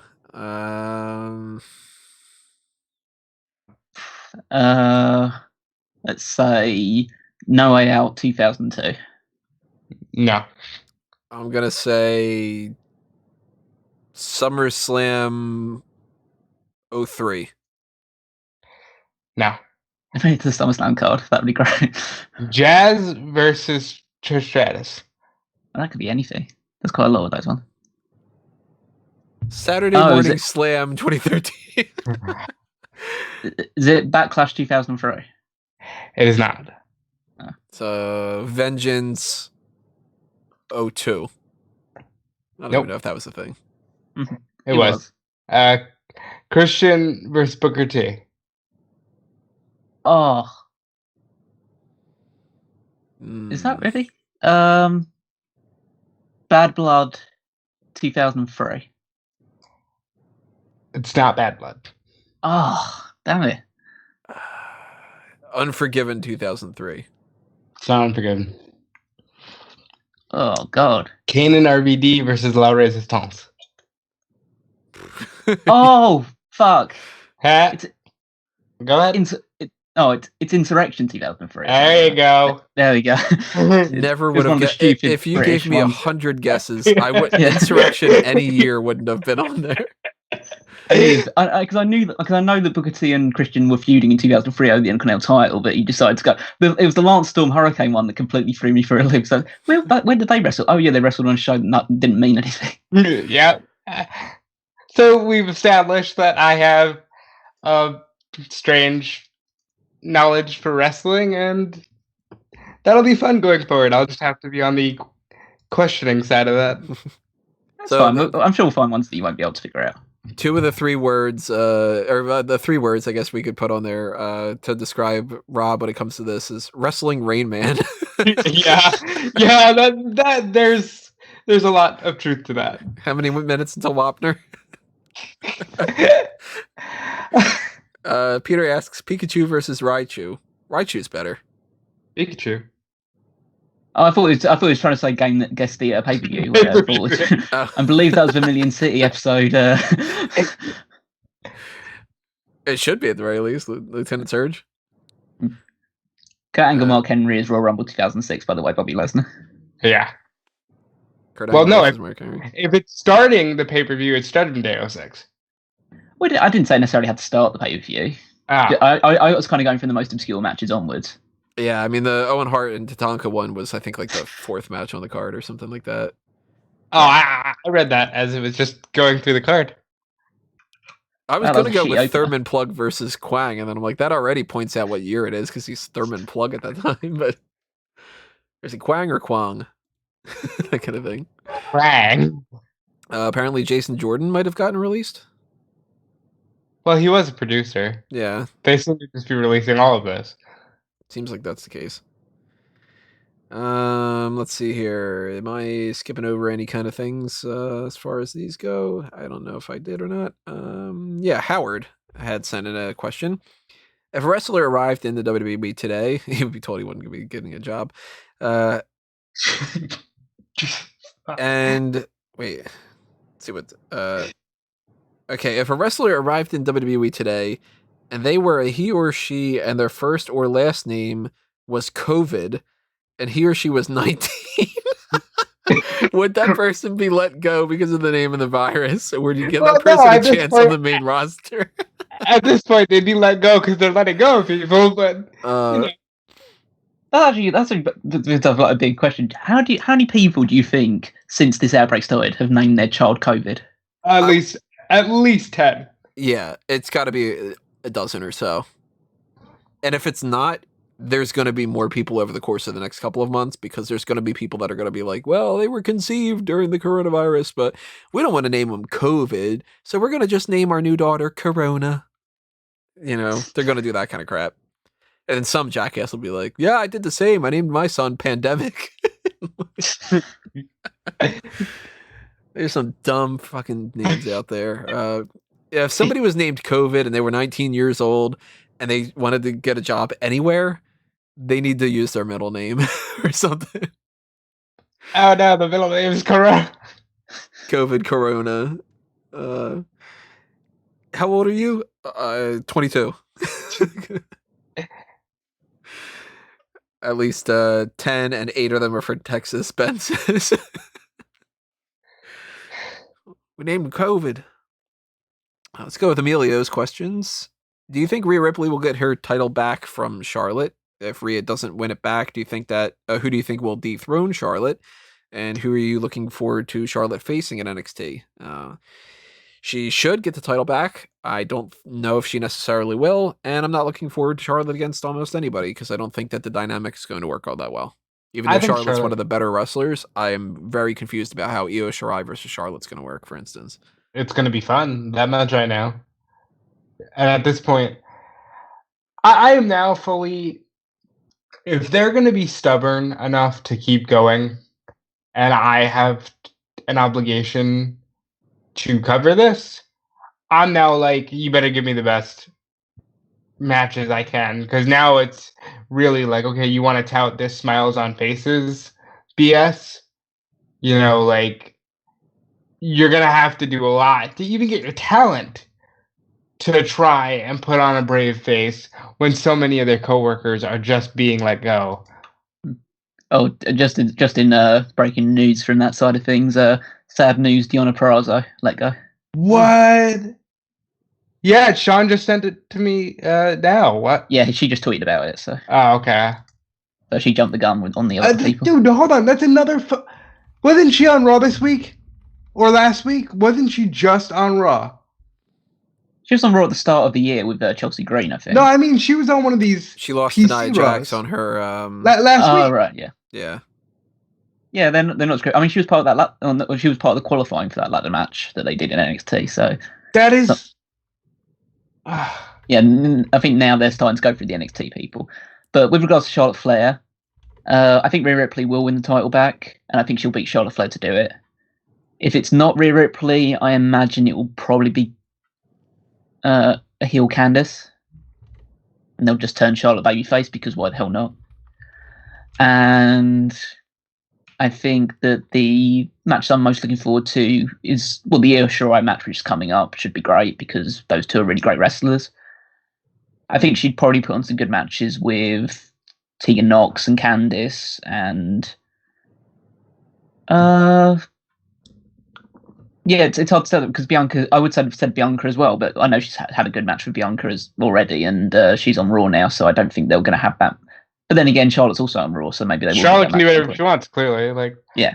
So I think those are the big ones that stand out to me. This sucks. Yeah, it's a sad day. Deonna hits different because, you know, Deanna, when I was still living in the Northeast, Deanna was just getting out there, and when she got signed, I was like, oh, that's really cool. That's almost like a local for me, and wow. Let's see. Caroline has a question for us. She says she knows my answer because I've talked to her about this before, and I'm pretty sure I talked about it on the air too. But for you guys, if we just joined WWE and you could create a character, what would you do? Huh. I think at this point, a lot of us would probably go, I'd go with I got signed and I've got a job and I'm a heel. That kind of thing. No, I think I've spoken about my character before. I don't know if I did it on the air, but I think I've spoken to you guys about it. At least Tony. Was that I wanted a character. And no, this is bad because Peter's in the chat and he's going to think I'm ripping him off. But because my idea was to be a wrestling manager called like something nice.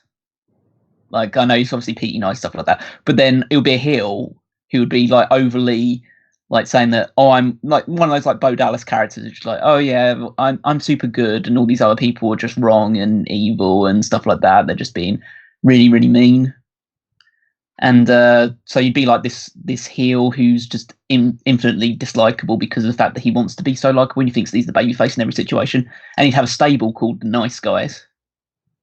And the idea would be along the lines of you'd have the catchphrase of "There's no more Mr. Nice Guy" or something. Yeah, and that'd be just be my gimmick for the entire thing. I think, and I'm touching on weird territory here because I think this was the premise with Eugene, but I stumbled on something with the Wrestling Rain Man thing. Like I could just be like a knowledgeable encyclopedia of wrestling kind of manager or something to that effect. I think with Tony, we talked about you being a manager of your the mango tree and the bad seeds sprouting.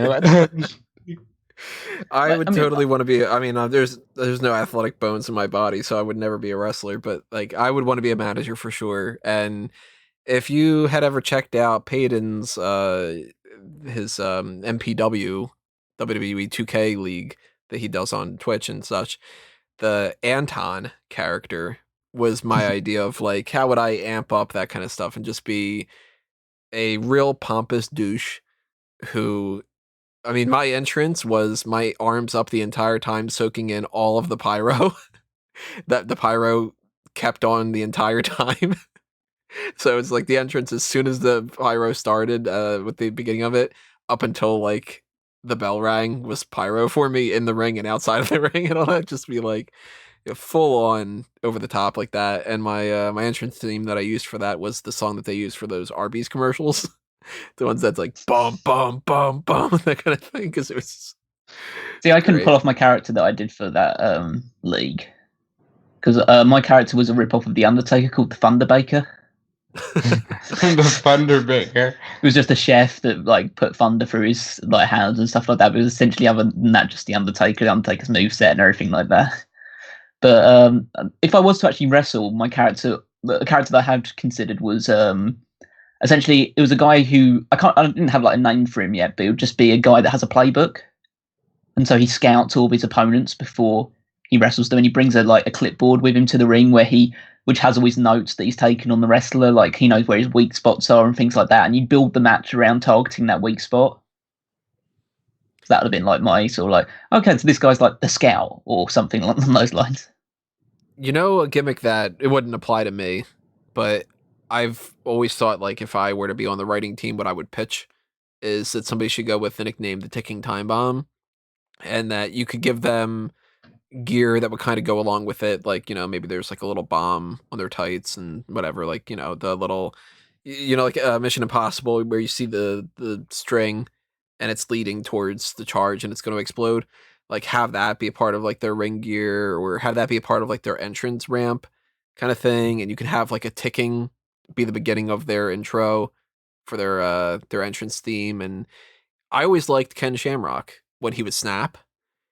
The Ticking Time Bomb character could be the type of thing that it's like, well, throughout the match, that time bomb's ticking. Eventually, this dude's going to explode, And then once that happens, shit's gonna hit the fan essentially. Like I think that would be something for fans to get to sink their teeth into. Isn't that kind of what they do with Cross a little bit? With who? Killer Cross. I don't know. I've still never seen a single, even like still photo of what he looks like other than his face. Wow. Does he have that kind of a gimmick? Because that'd be cool. I like that. That's kind of the whole point. Yeah, I mean, yeah, I think that's a little bit of what they have going on with him. Then again, does he have a job in WWE now? Yeah, if he survives today. Yeah, that's kind of what I'm. Okay, here's a tweet that says expect some NXT coaches. So not being mean, but just if I had to guess, I think it's pretty obvious to say, Michaels isn't one of them. Like, I would guess some names like Scotty 2 Hotty and some of the lesser known names that are there. Mm-hmm. At this point, anybody's up for grabs. I mean, even somebody who seems like they're pretty vital, like a Norman Smiley, they'll probably announce that too. And it's like, if they're just going to furlough everybody and just release everybody, then... But they're so essential, Tony. Right. They're so fucking essential. Like, we can't stop doing shows because we're so essential. We're just going to lay off the majority of our talent. We're just going to have no employees to have to do these shows. We can't. So we're so essential because if we don't carry on and I don't make these cuts, then my diamond shoes are going to have to be downgraded to platinum. Do you really want that to happen? It's just like, I imagine that's Vince's mentality right now. So Bobby asked us a little bit earlier, catching up to this chat now, what do you guys think about the reports that Goldberg refused to lose to The Fiend and that's why he won the title? There was a thing going around that he was saying, I'm a superhero and I can't lose to the villain and whatever, and if that's the case, that's stupid. I can fill you in on that. WrestleZone exclusively reported that. And it is... So it's stupid to a degree, but I also am not surprised at all. And I think if more people were protective with their character like Goldberg, maybe there wouldn't be so many people who, slide up and down the card. Goldberg, while it does seem a little politicky and shitty, Goldberg at least understands what makes Goldberg Goldberg. Yeah, I'm kind of in agreement with that.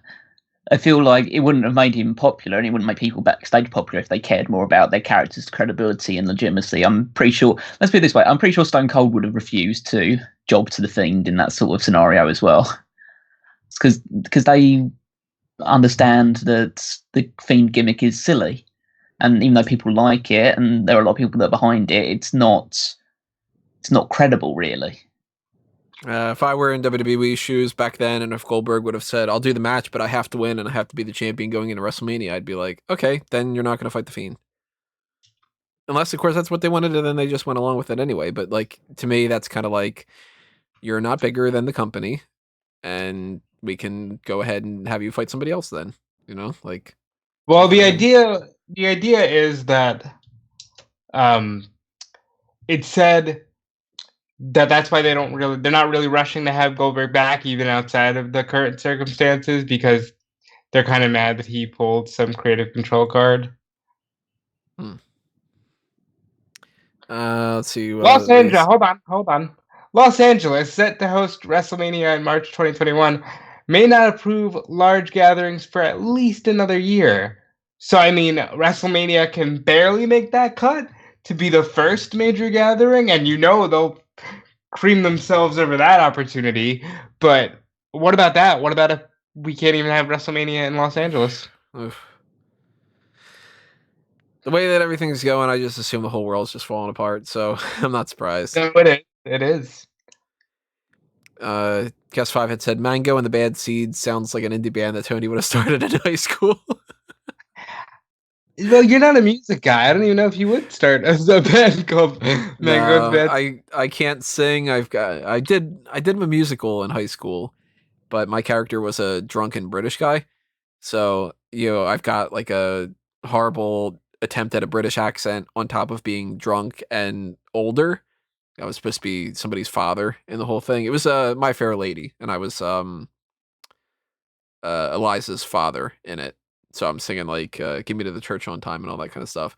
And for that, in particular, like I remember I went in for the audition, and I had done other plays and stuff in high school, so like I was familiar with everybody. And I walked in and I was like, all these people are sitting there trying to like rehearse and stuff. They're like, somebody's like standing there around the piano. They're trying to key themselves up, and they're like, "Hey, do you want to like get on this?" And I'm like, "Nah." And they're like, "Why not?" I'm like, "Cause I don't want to do any singing, so I don't want a part that sings." And whatever. So I walked into the audition thing and I'm just like, hey, like, like to the theater people and stuff. And I was just like, yeah, by the way, like there's a lot of people out there that are really like interested in singing and all that. And I don't want you to think I'm any part of that. I'm here for the acting stuff. You know me, I can't sing or whatever. So can you please not give me a singing part for this musical? And I ended up getting like 3 songs I had to do and stuff. But I am not a good singer at all. And I can't play any instruments other than I can kind of play like you give me like a piano or a keyboard, I can play like with one hand some stuff by ear, but I can't read sheet music. I can't play like with both hands, so I have like the both sides of like what I should be playing and stuff. So I don't even know what I would do in a band. I wouldn't even know how to set up the equipment. So there's no mango and the bad seeds that would have happened in high school or now or whatever. I kind of want to hear your British accent now. Yeah, you got to do a little bit of the drunk British guy first. Let me try to remember some of my lines. Let me look up some of the script things about that. I'll try to do that in the meantime. You guys answer if you have any. If you've ever thought about starting a band or anything. If I was any kind of talented, I would consider it. I do enjoy the music scene, but I have no musical talent. I was a singer in a band for a very short period of time, and this was in my like early teenage years, so before my voice broke. So I could kind of carry a bit of a tune in that point in time, and it was just like me and 2 other guys playing guitars and one guy on the drums. So it wasn't anything like super major. And then my voice broke, and then I lost any tangible amount of singing ability that I once had. Now, what would you say your influences were? Justin Timberlake. Oh wow. Yeah, JT's always been one of my favorites. Really? But at that point in time, I was really listening to heavily on the pop music side of things. And it's only when I got into my late teens that I really started getting into metal and hard rock and stuff like that. Oh, awesome. So, my musical preferences have changed. I wanted to address one of the questions that Peter's just put in the chat. So he's asked Tony this. He says that what qualifications do Rob and Callum have to be a journalist? I can answer that pretty quickly. I have 0 qualifications to be a journalist. I'm not a journalist. I never claimed to be a journalist. I'm a copywriter. I just do this for the lols. And as for me, my only qualifications to be a journalist, I guess, come from the fact that Tony recommended me to WrestleZone, and now I am a journalist. So thanks again, Tony, if I haven't, thanked you enough privately and publicly. So I'm trying to find. I don't remember the character's name on here. Wow. It might be Alfred. You can tell Tony really loved this this acting opportunity. It's foray into acting, yeah. I didn't like doing I liked doing the My Fair Lady stuff, but I was very much more into when we did Much Ado About Nothing. That was much, much better. All I can remember some of the song stuff, so here you got a special treat. To keep in mind, bad singer. Character is supposed to be older. Character is supposed to have just gotten done being completely wasted. But I remember getting into an argument with the person that was controlling the dancing and the singing side of things on this, because they were throwing me off. They were saying that I shouldn't sing as if I was drunk. And I was like, and I shouldn't dance as if I was drunk too. And I was like, so in your mind, I'm supposed to go from being all like, I mean, this isn't the accent I was using, but like if I'm reading a line and saying like what's on my screen right now, I'll be like, oh, you want to pick our brains about anything? Like if you're drunk, like or something like that, you shouldn't be like that and then be like, oh, hello, I'm singing a song about, because you're drunk. The character just walked out of a bar stumbling around like an idiot, So when I'm supposed to sing a lyric like I'm getting ready in the morning, I think it's the beginning of that. I'm getting ready in the morning. Ding dong. I'm getting married in the morning or something. Let me look at that up real quick too before I don't make an ass of myself. Get me to the church on time lyrics. Okay, because we're talking years and years ago. I'm getting married in the morning. Ding dong, the bells are gonna chime. Okay. Oh, I don't remember part of these lyrics either. I would sing it like, I'm stumbling around and I'm like, I'm getting married in the morning. Ding dong, the bells are gonna chime. Pull out the stopper, let's have a whopper, and get me to the church on time. That kind of shit. Because I'm drunk, I'm fucking bad at acting, and whatever. Bad accent as well. Yeah, No, I that's mean, not actually that bad. Actually, it's a British accent, guys. yeah, I mean, I'm supposed to be a drunk chimney sweep and an older guy, whatever. And of course, the person who's playing my daughter is somebody who's full-blooded Hispanic, so none of it made any sense either. 'Cause I'm the palest person of the whole thing. Wow. But that's what we were doing. And yes, Caroline put flirting with all the theater hosts. I got some. So Ben asked us what our favorite horsewoman match combination is. He says I think Becky versus Sasha has the best track record. They beat it into the ground when the Divas Revolution started, but Charlotte and Sasha had some good matches on the main roster. What's the question? What's your favorite horsewoman combo? Horsewoman combination. Yeah, what's your favorite combination of horsewomen? Well, I mean, you can't even say Becky or Bailey and Sasha because all they do is go, "We're gonna feud," and then they don't. I still feel like those matches are the two matches from NXT are probably the two best matches that I've seen. They're not saying that any of the matches have been bad because Sasha and Charlotte had a great feud. Becky and Charlotte had great matches. Sasha and Becky have had great matches, I think. But I always find myself going back to the Bailey Sasha Banks matches. So that'd be my combination. The Bailey and Banks thing from NXT is probably the highlight of that whole situation. But I think that given the grand scheme of how often they've wrestled and everything, Becky and Charlotte have a better track record overall. But I still just don't want to see it anymore. I'm tired of it. Becky and Charlotte. Okay. Let's go back to Marco's question. If you had a WWE superstar as a bodyguard from past or present, who would it be? Who's that dude that hung out with Mr. Perfect and Triple H? Mr. Hughes? Yeah. Oh, Mr. Hughes. Wouldn't go with him. No. Could be any sort of WWE superstars. I mean, Brodus Clay was a bouncer for a while. Not a bouncer, he was a bodyguard for a while, wasn't he? Yeah, well, I'll just go with mine to the surprise of no one, Kevin Nash. But young virile Kevin Nash. Let's be clear. I would order Kevin. Yeah, I wouldn't Kevin Nash as a bodyguard. Just do like, oh my god, I'm about to be shot by someone. I'll get there in a minute. Oh my quad. It's like young and virile Kevin Nash. 94 Diesel, you mean? Yeah. Yeah. Yeah. I wouldn't go with Sid. Already shot by that point. I'd go. Let's be someone who looks intimidating more than anything else. I mean, Nathan Jones is pretty intimidating, but he's crazy. So someone who's intimidating but level-headed. So probably Batista. Deacon Batista. Maybe Batista, like Leviathan Batista. That'd be good. Even though he didn't play a bodyguard part per se as part of the Wyatt family, I think Braun Strowman.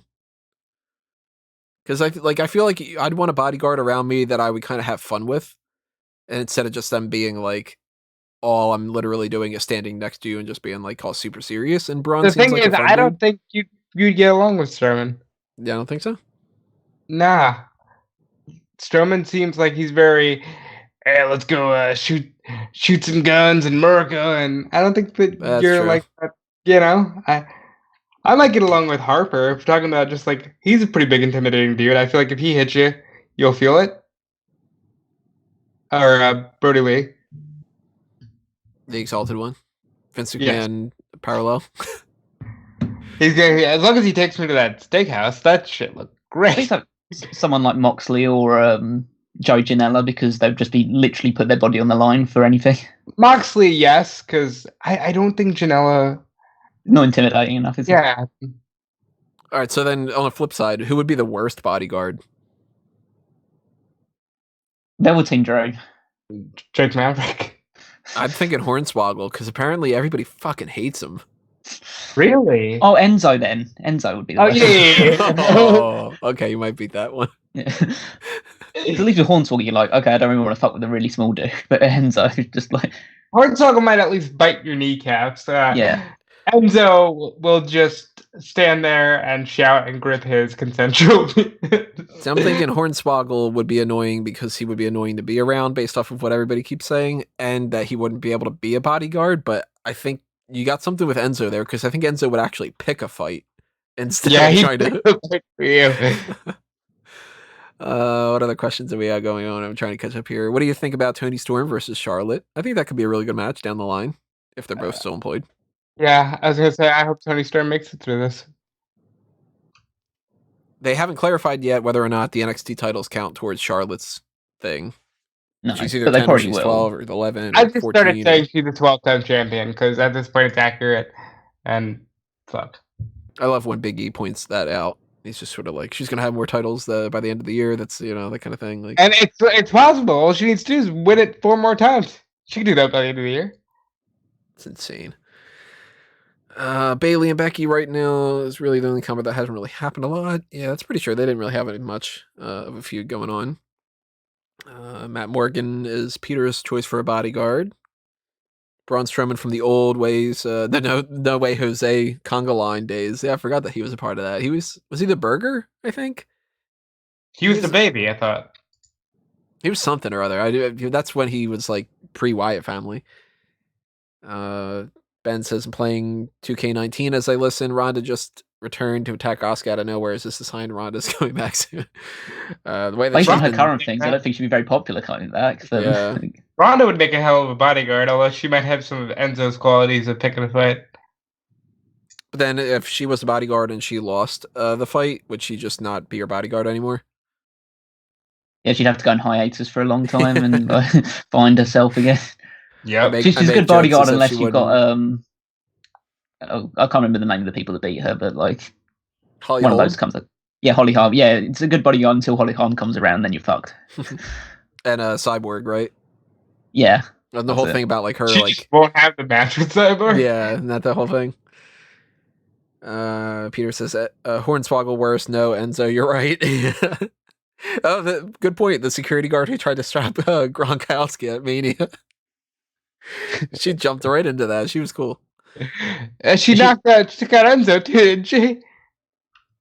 Oh yeah, yeah. I think she might have been. She was one of the people that got Enzo as well. I think. So there you go. She might be the one. When did you stop watching The Simpsons? What do you think is the worst episode of The Simpsons? Mine, hands down, goes Lisa Goes Gaga. If that's the one with Lady Gaga in it, that might have been the one where I was just like, you know what, I'm done. Because I'm pretty sure that might have been the last one when I was watching like live from the airing. Because The Simpsons, I mean, we talked about this a little bit here and there, but the first 10 seasons are just amazing. And then you start going like, okay, the next couple seasons up until like 13 or so, you're like, now it's more bad than good. And there's a couple gems here and there, but I mean, at a certain point, it just got so bad that I just couldn't watch it anymore. I can't remember the specific season I stopped watching, but it was probably around about 29 or 30. It was kind of like the last time I stopped checking them out whenever it happened. If I occasionally glanced at an episode or saw a clip or whatever online, then I would check it out. But I can't really say what the worst episode would be, because there's been some really bad ones, and none of them really kind of like super stick out in my mind, because I only really remember the good ones. Well, I stopped watching shortly after the movie. I don't know numerically what season that is. I did tune in for certain bits, like Lisa Goes Gaga, which is just awful. And I've tried to watch some of the more recent seasons. Like they had an episode where Grandpa thought he might have been gay, and they got that in there, and of course by the end of it he wasn't, but they got it in there. And I also, how many times are they gonna rewrite how Marge and Homer got together and all of that? Like shit like that, stuff like that is what makes it hard to watch, because how many times do you redo the same stories? I mean, at certain points, it's okay for them to kind of say, like, well, if Bart hasn't aged in all those years, we don't want to reference what year he was born. And I get that. But if you just go, so this is how Marge and Homer met In the 90s. in the 90s with the grunge band or whatever, and you're like, okay, so the other thing just completely, no, who cares, because we want to tell this awful grunge band story that's not even good. No, just don't do it. Do other stories. And if you can't figure out other stories, well, your job is to be a writer. Write. Be creative. Like, that's kind of the whole point of it.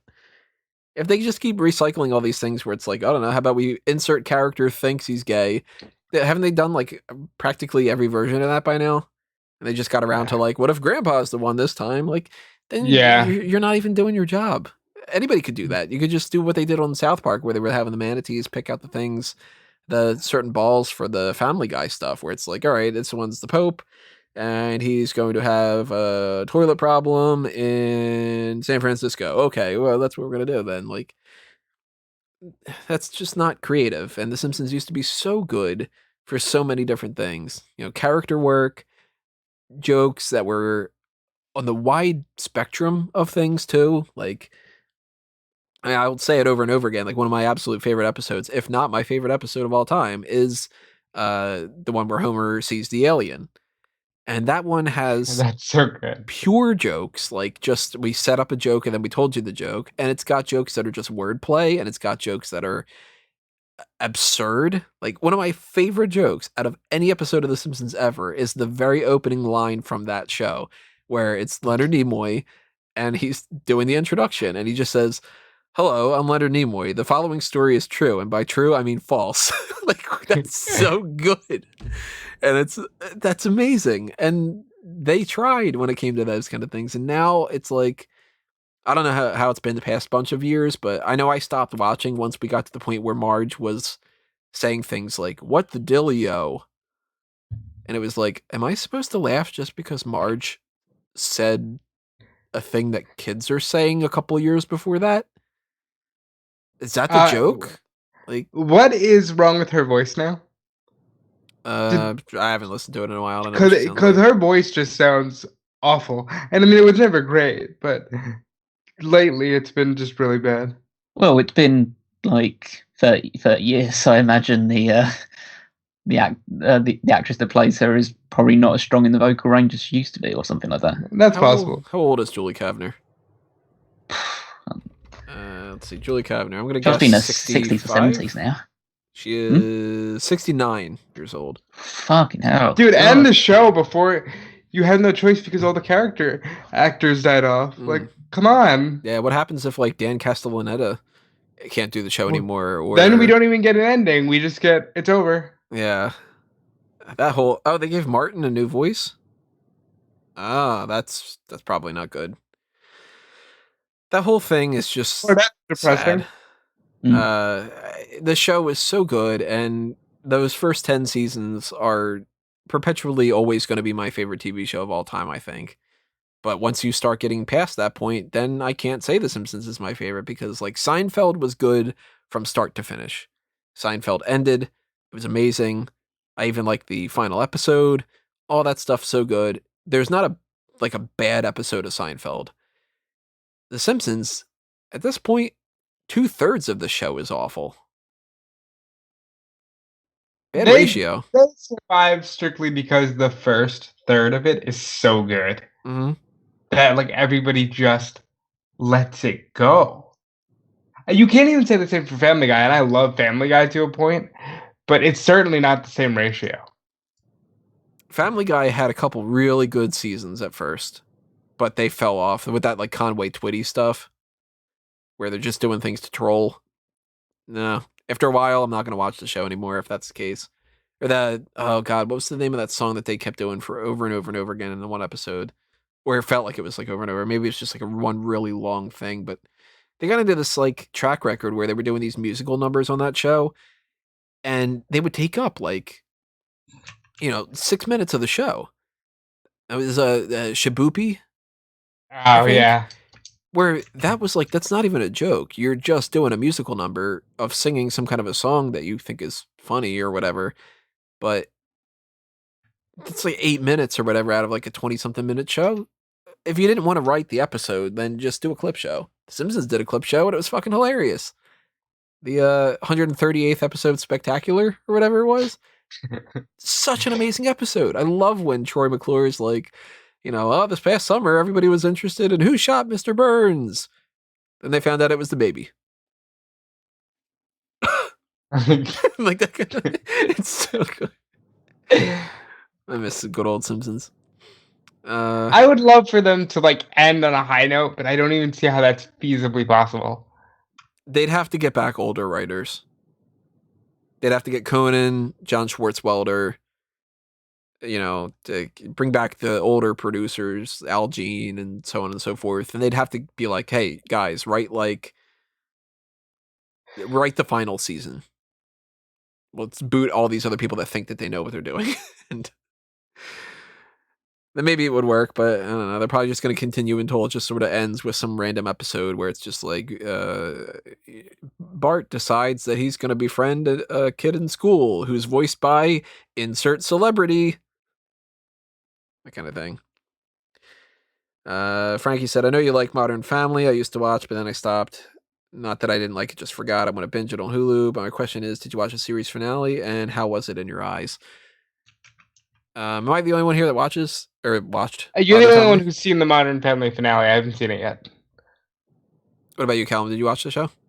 I don't really watch it, no. So I've seen bits and pieces. My family watches a lot of it, but funny enough. But no, I don't really watch it, so I don't care about being spoiled. I'm not going to spoil anything, but the series finale I felt was pretty good. It was very like bittersweet and kind of tied up some loose ends of some things, but it kind of didn't need to for some other things. And thankfully, the show was the type of show where it's just about people. So there's no like the world's ending and we have to save the world type of thing at the end of it. It's just sort of some people move on, some people move away, some people are like, hey, we'll still stay in touch and like we all love each other kind of a thing. And it was like, that's sweet. It wasn't the funniest episode, but it shouldn't be. Like I feel like a show like that has heart to it and is funny, but it's also got some serious elements to it. There's a sort of like a mourning that comes when you lose a TV show. And I wasn't watching Modern Family from like the start or anything. I caught up and I rewatched the show from start to finish, episode 1 onward. I think in like season 7 or something like that. But you grow up with the show or you watch it for a couple of years. It's more about the idea that you're sad that it's going to go away than it is that you're like, this should have the funniest punchlines and stuff. So I like how they wrapped that up. They did it in a way that it felt like things are okay, and we know that this is going to be hard that you don't have that kind of a show anymore, but hey, we all love each other, we're going to miss you, and we're glad that you were a part of this ride with us, that kind of a thing. Instead of something like How I Met Your Mother, where it's just sort of like, and here's something that's a gut punch, And we've gone back and forth on that. I still maintain that all these years later, I kind of agree with how that ended. But a Big Bang Theory, for a show that gets a lot of shit, perfect ending. No. Except for Raj. There you go. But, I was going to say, they did Raj bad on that. They did do Raj dirty, but I think by the end of the show, Raj had just become like the character that he becomes kind of the Meg Griffin of the series. And outside of him, I thought the Sheldon stuff, perfect. Yeah, that was really good. Like you couldn't write a better ending. I think he just. Callum, do you watch it? No, I haven't seen the final few series of Big Bang Theory. Well, do you care about being spoiled or no? Nah, I'll probably watch it on YouTube at some point.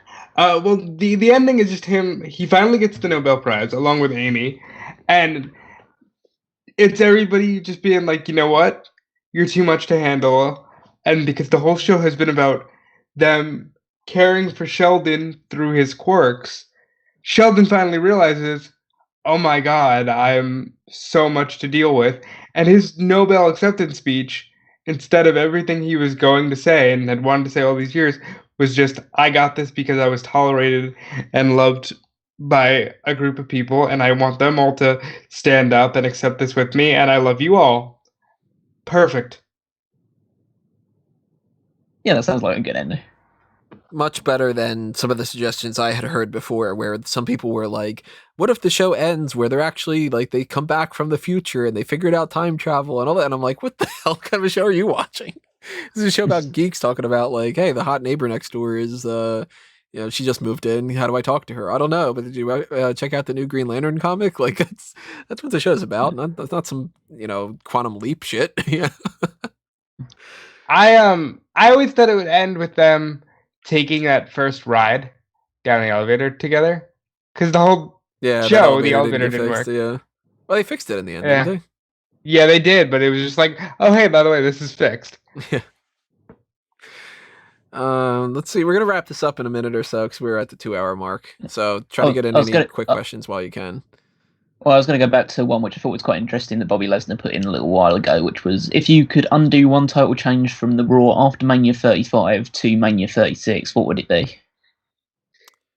I assume it's before 36 happened. I'd have to look that up real quick. Let me go to the handy dandy page on smarkoutmoment.com that gives you the list of the One title change from the Raw after Mania 35. Yeah, until I assume just before WrestleMania 36, not the actual WrestleMania 36 title changes. So I think I would have to say it's hard because I can't narrow it down to one, but it would be either of Rollins' title losses, because I just think that both were rushed, but also, especially because they keep wanting to harp on this thing about her being the longest reigning, maybe Bayley losing to Charlotte for 4 days or whatever it was. Yeah, I think that's the one that that's the one that Ben put into the chat for his one. That includes 36 as well. So any title change that does include 36 as well. I mean, there's also, and I don't want to step on anybody's toes here, but like, the Fiend gaining it, the Fiend losing it. One of the ones with Bray Wyatt might be up there, Yeah. Well, my big one would probably be the Fiend winning the Universal title. I think that was probably the most ridiculous one, really. There's a couple here that I don't remember even happening, but I know that they were kind of pointless. Like looking at the United States title, this is what happened throughout that year. We went from 2019, Rusev, Nakamura, R-Truth, Samoa Joe, Rey Mysterio, Samoa Joe, Ricochet, Styles, Rey Mysterio, Andrade. Like they bounced that around, and that whole Samoa Joe and Rey Mysterio thing, that was flawed in a lot of ways.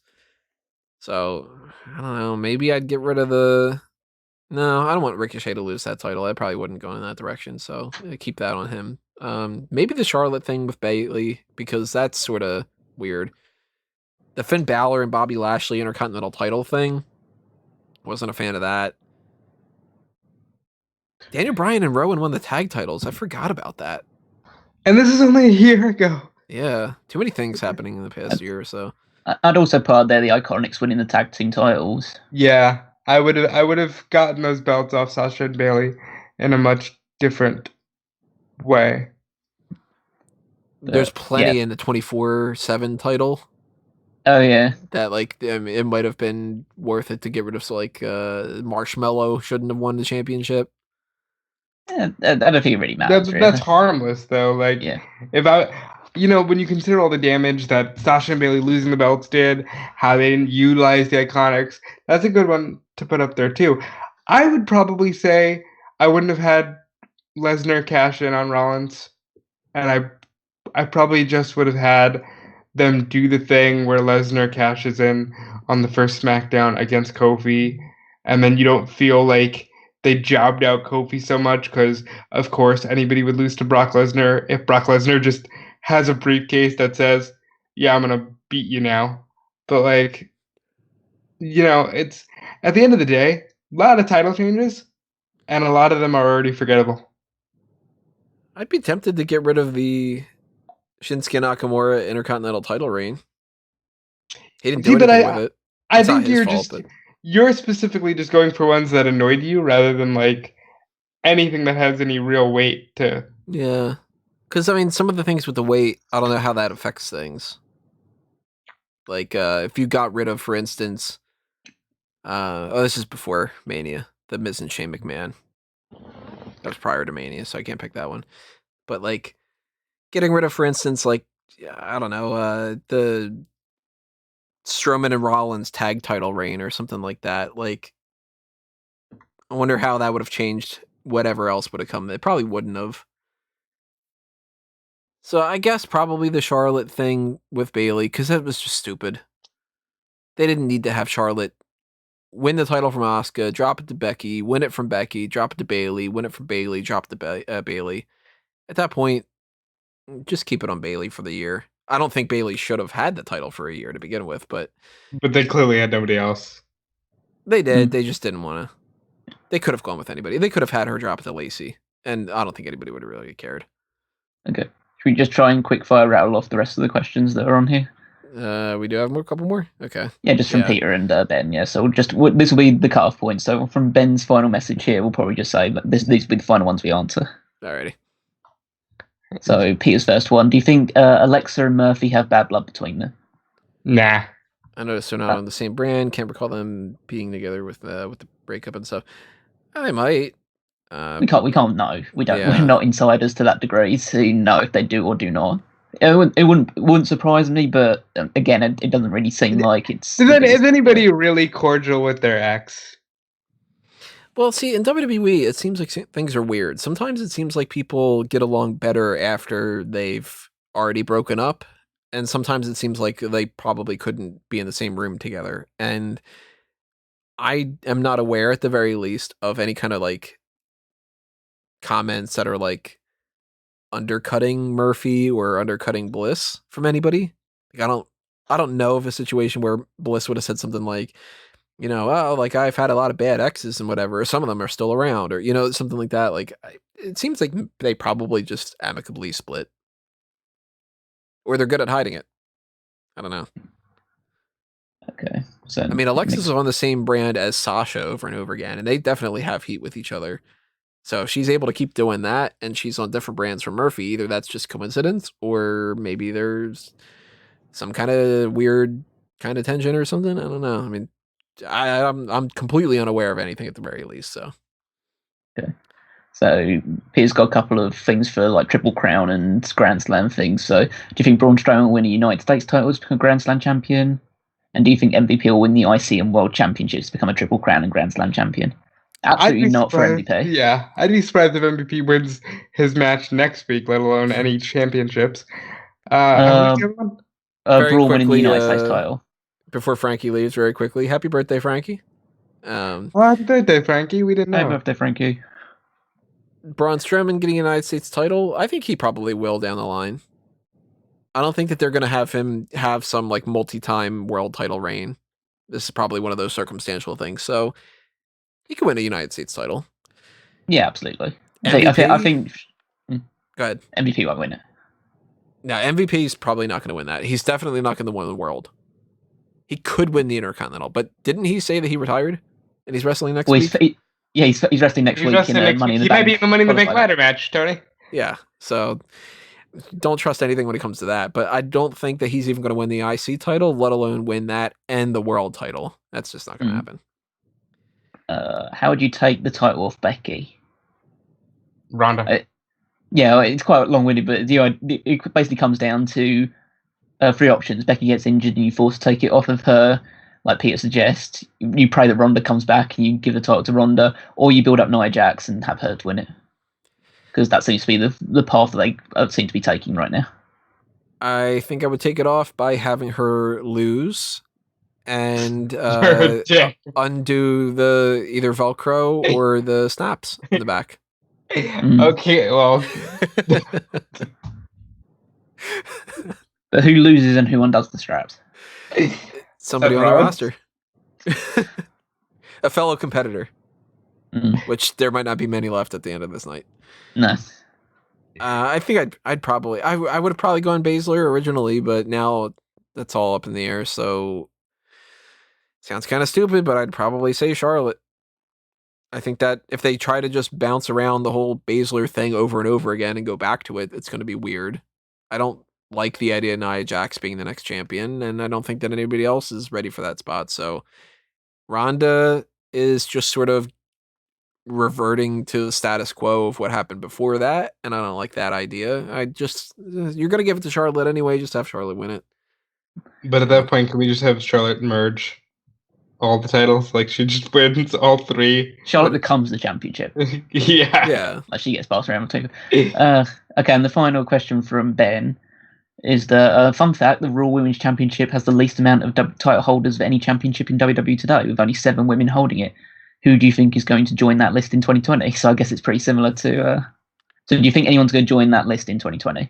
Not a chance. The interest of fairness, the 7 women that have held the championship are Sasha Banks, Charlotte Flair, Alexa Bliss, Bayley, Becky Lynch, Ronda Rousey, and Nia Jax. Yeah. So it's the 4 horsewomen: Ronda, Nia, and Bliss. Yeah. Yeah, not a chance that anybody new gets that belt. Nope. The only person I could see potentially winning it, and that would be if like Becky went on to a completely different tangent on like a feud that didn't revolve around the championship, is maybe Bianca Belair.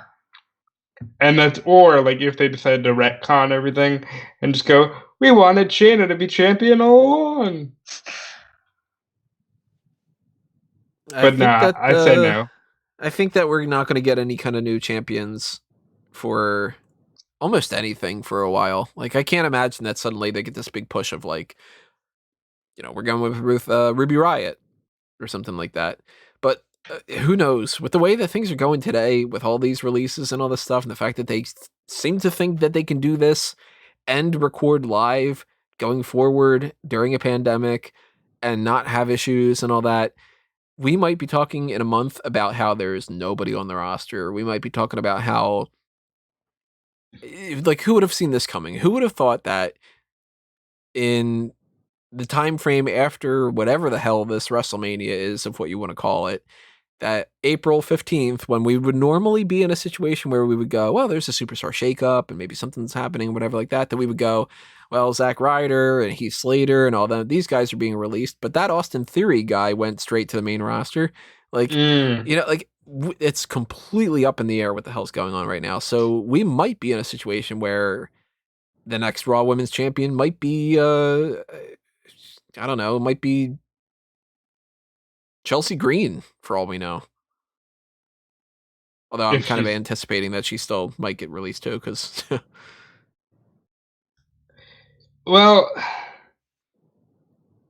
there's no easy way to end on a day like today.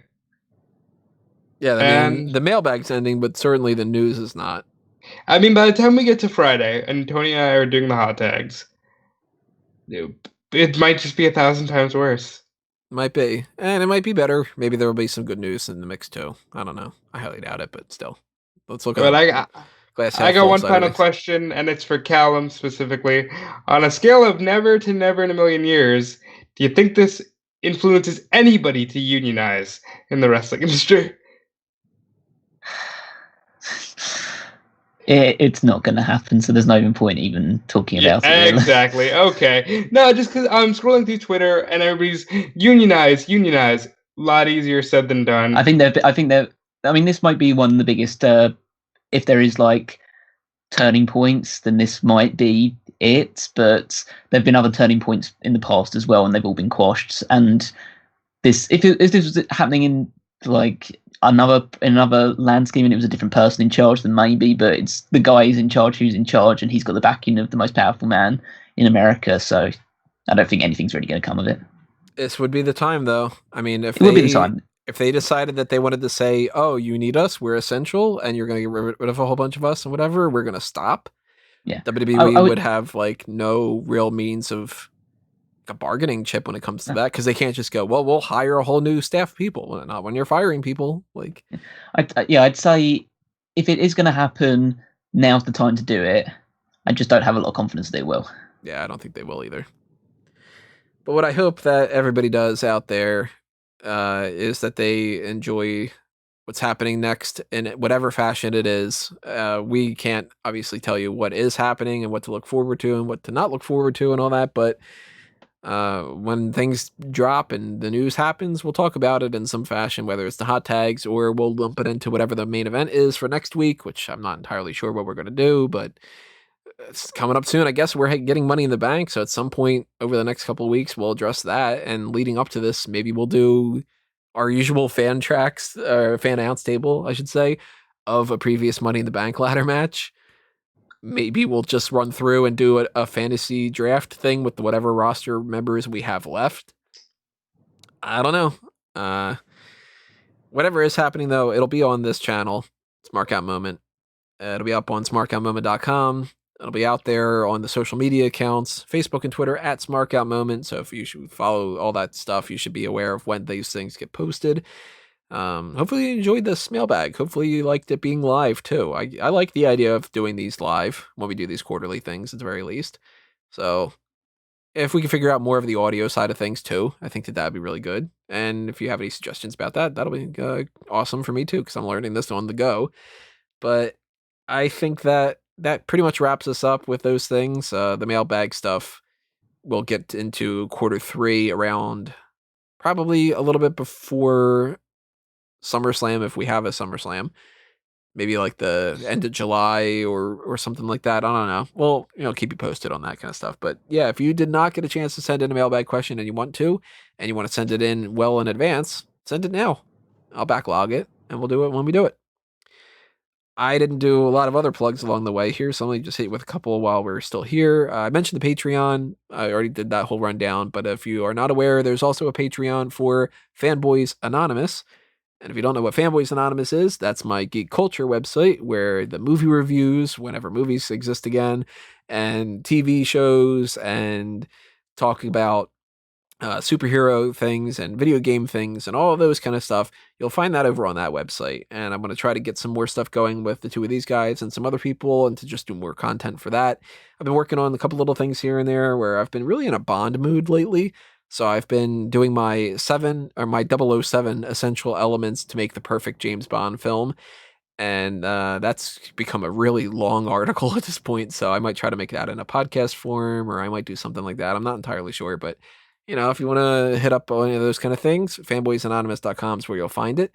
If you want to show your support, it's patreon.com/fanboysanonymous. $1 goes a long way for absolutely everything, whether it's one side of the spectrum or the other. There's also the TeePublic and Redbubble shops to pick up merchandise that you can find for Fanboys Anonymous, A Mango Tees, and Smark Out Moment. So if you want to browse those designs and the different merchandise product options that are there, go ahead and do that. I think that I did most of the other types of plugs, but if not, I'll come back and do them in a moment. But I want to give these guys a chance to talk about their things as well. So, Rob? Yeah, it goes without saying that on a day like today, you should really check out Fightful, and Fightful Select specifically will have a lot of exclusive news as to some of the names that are released.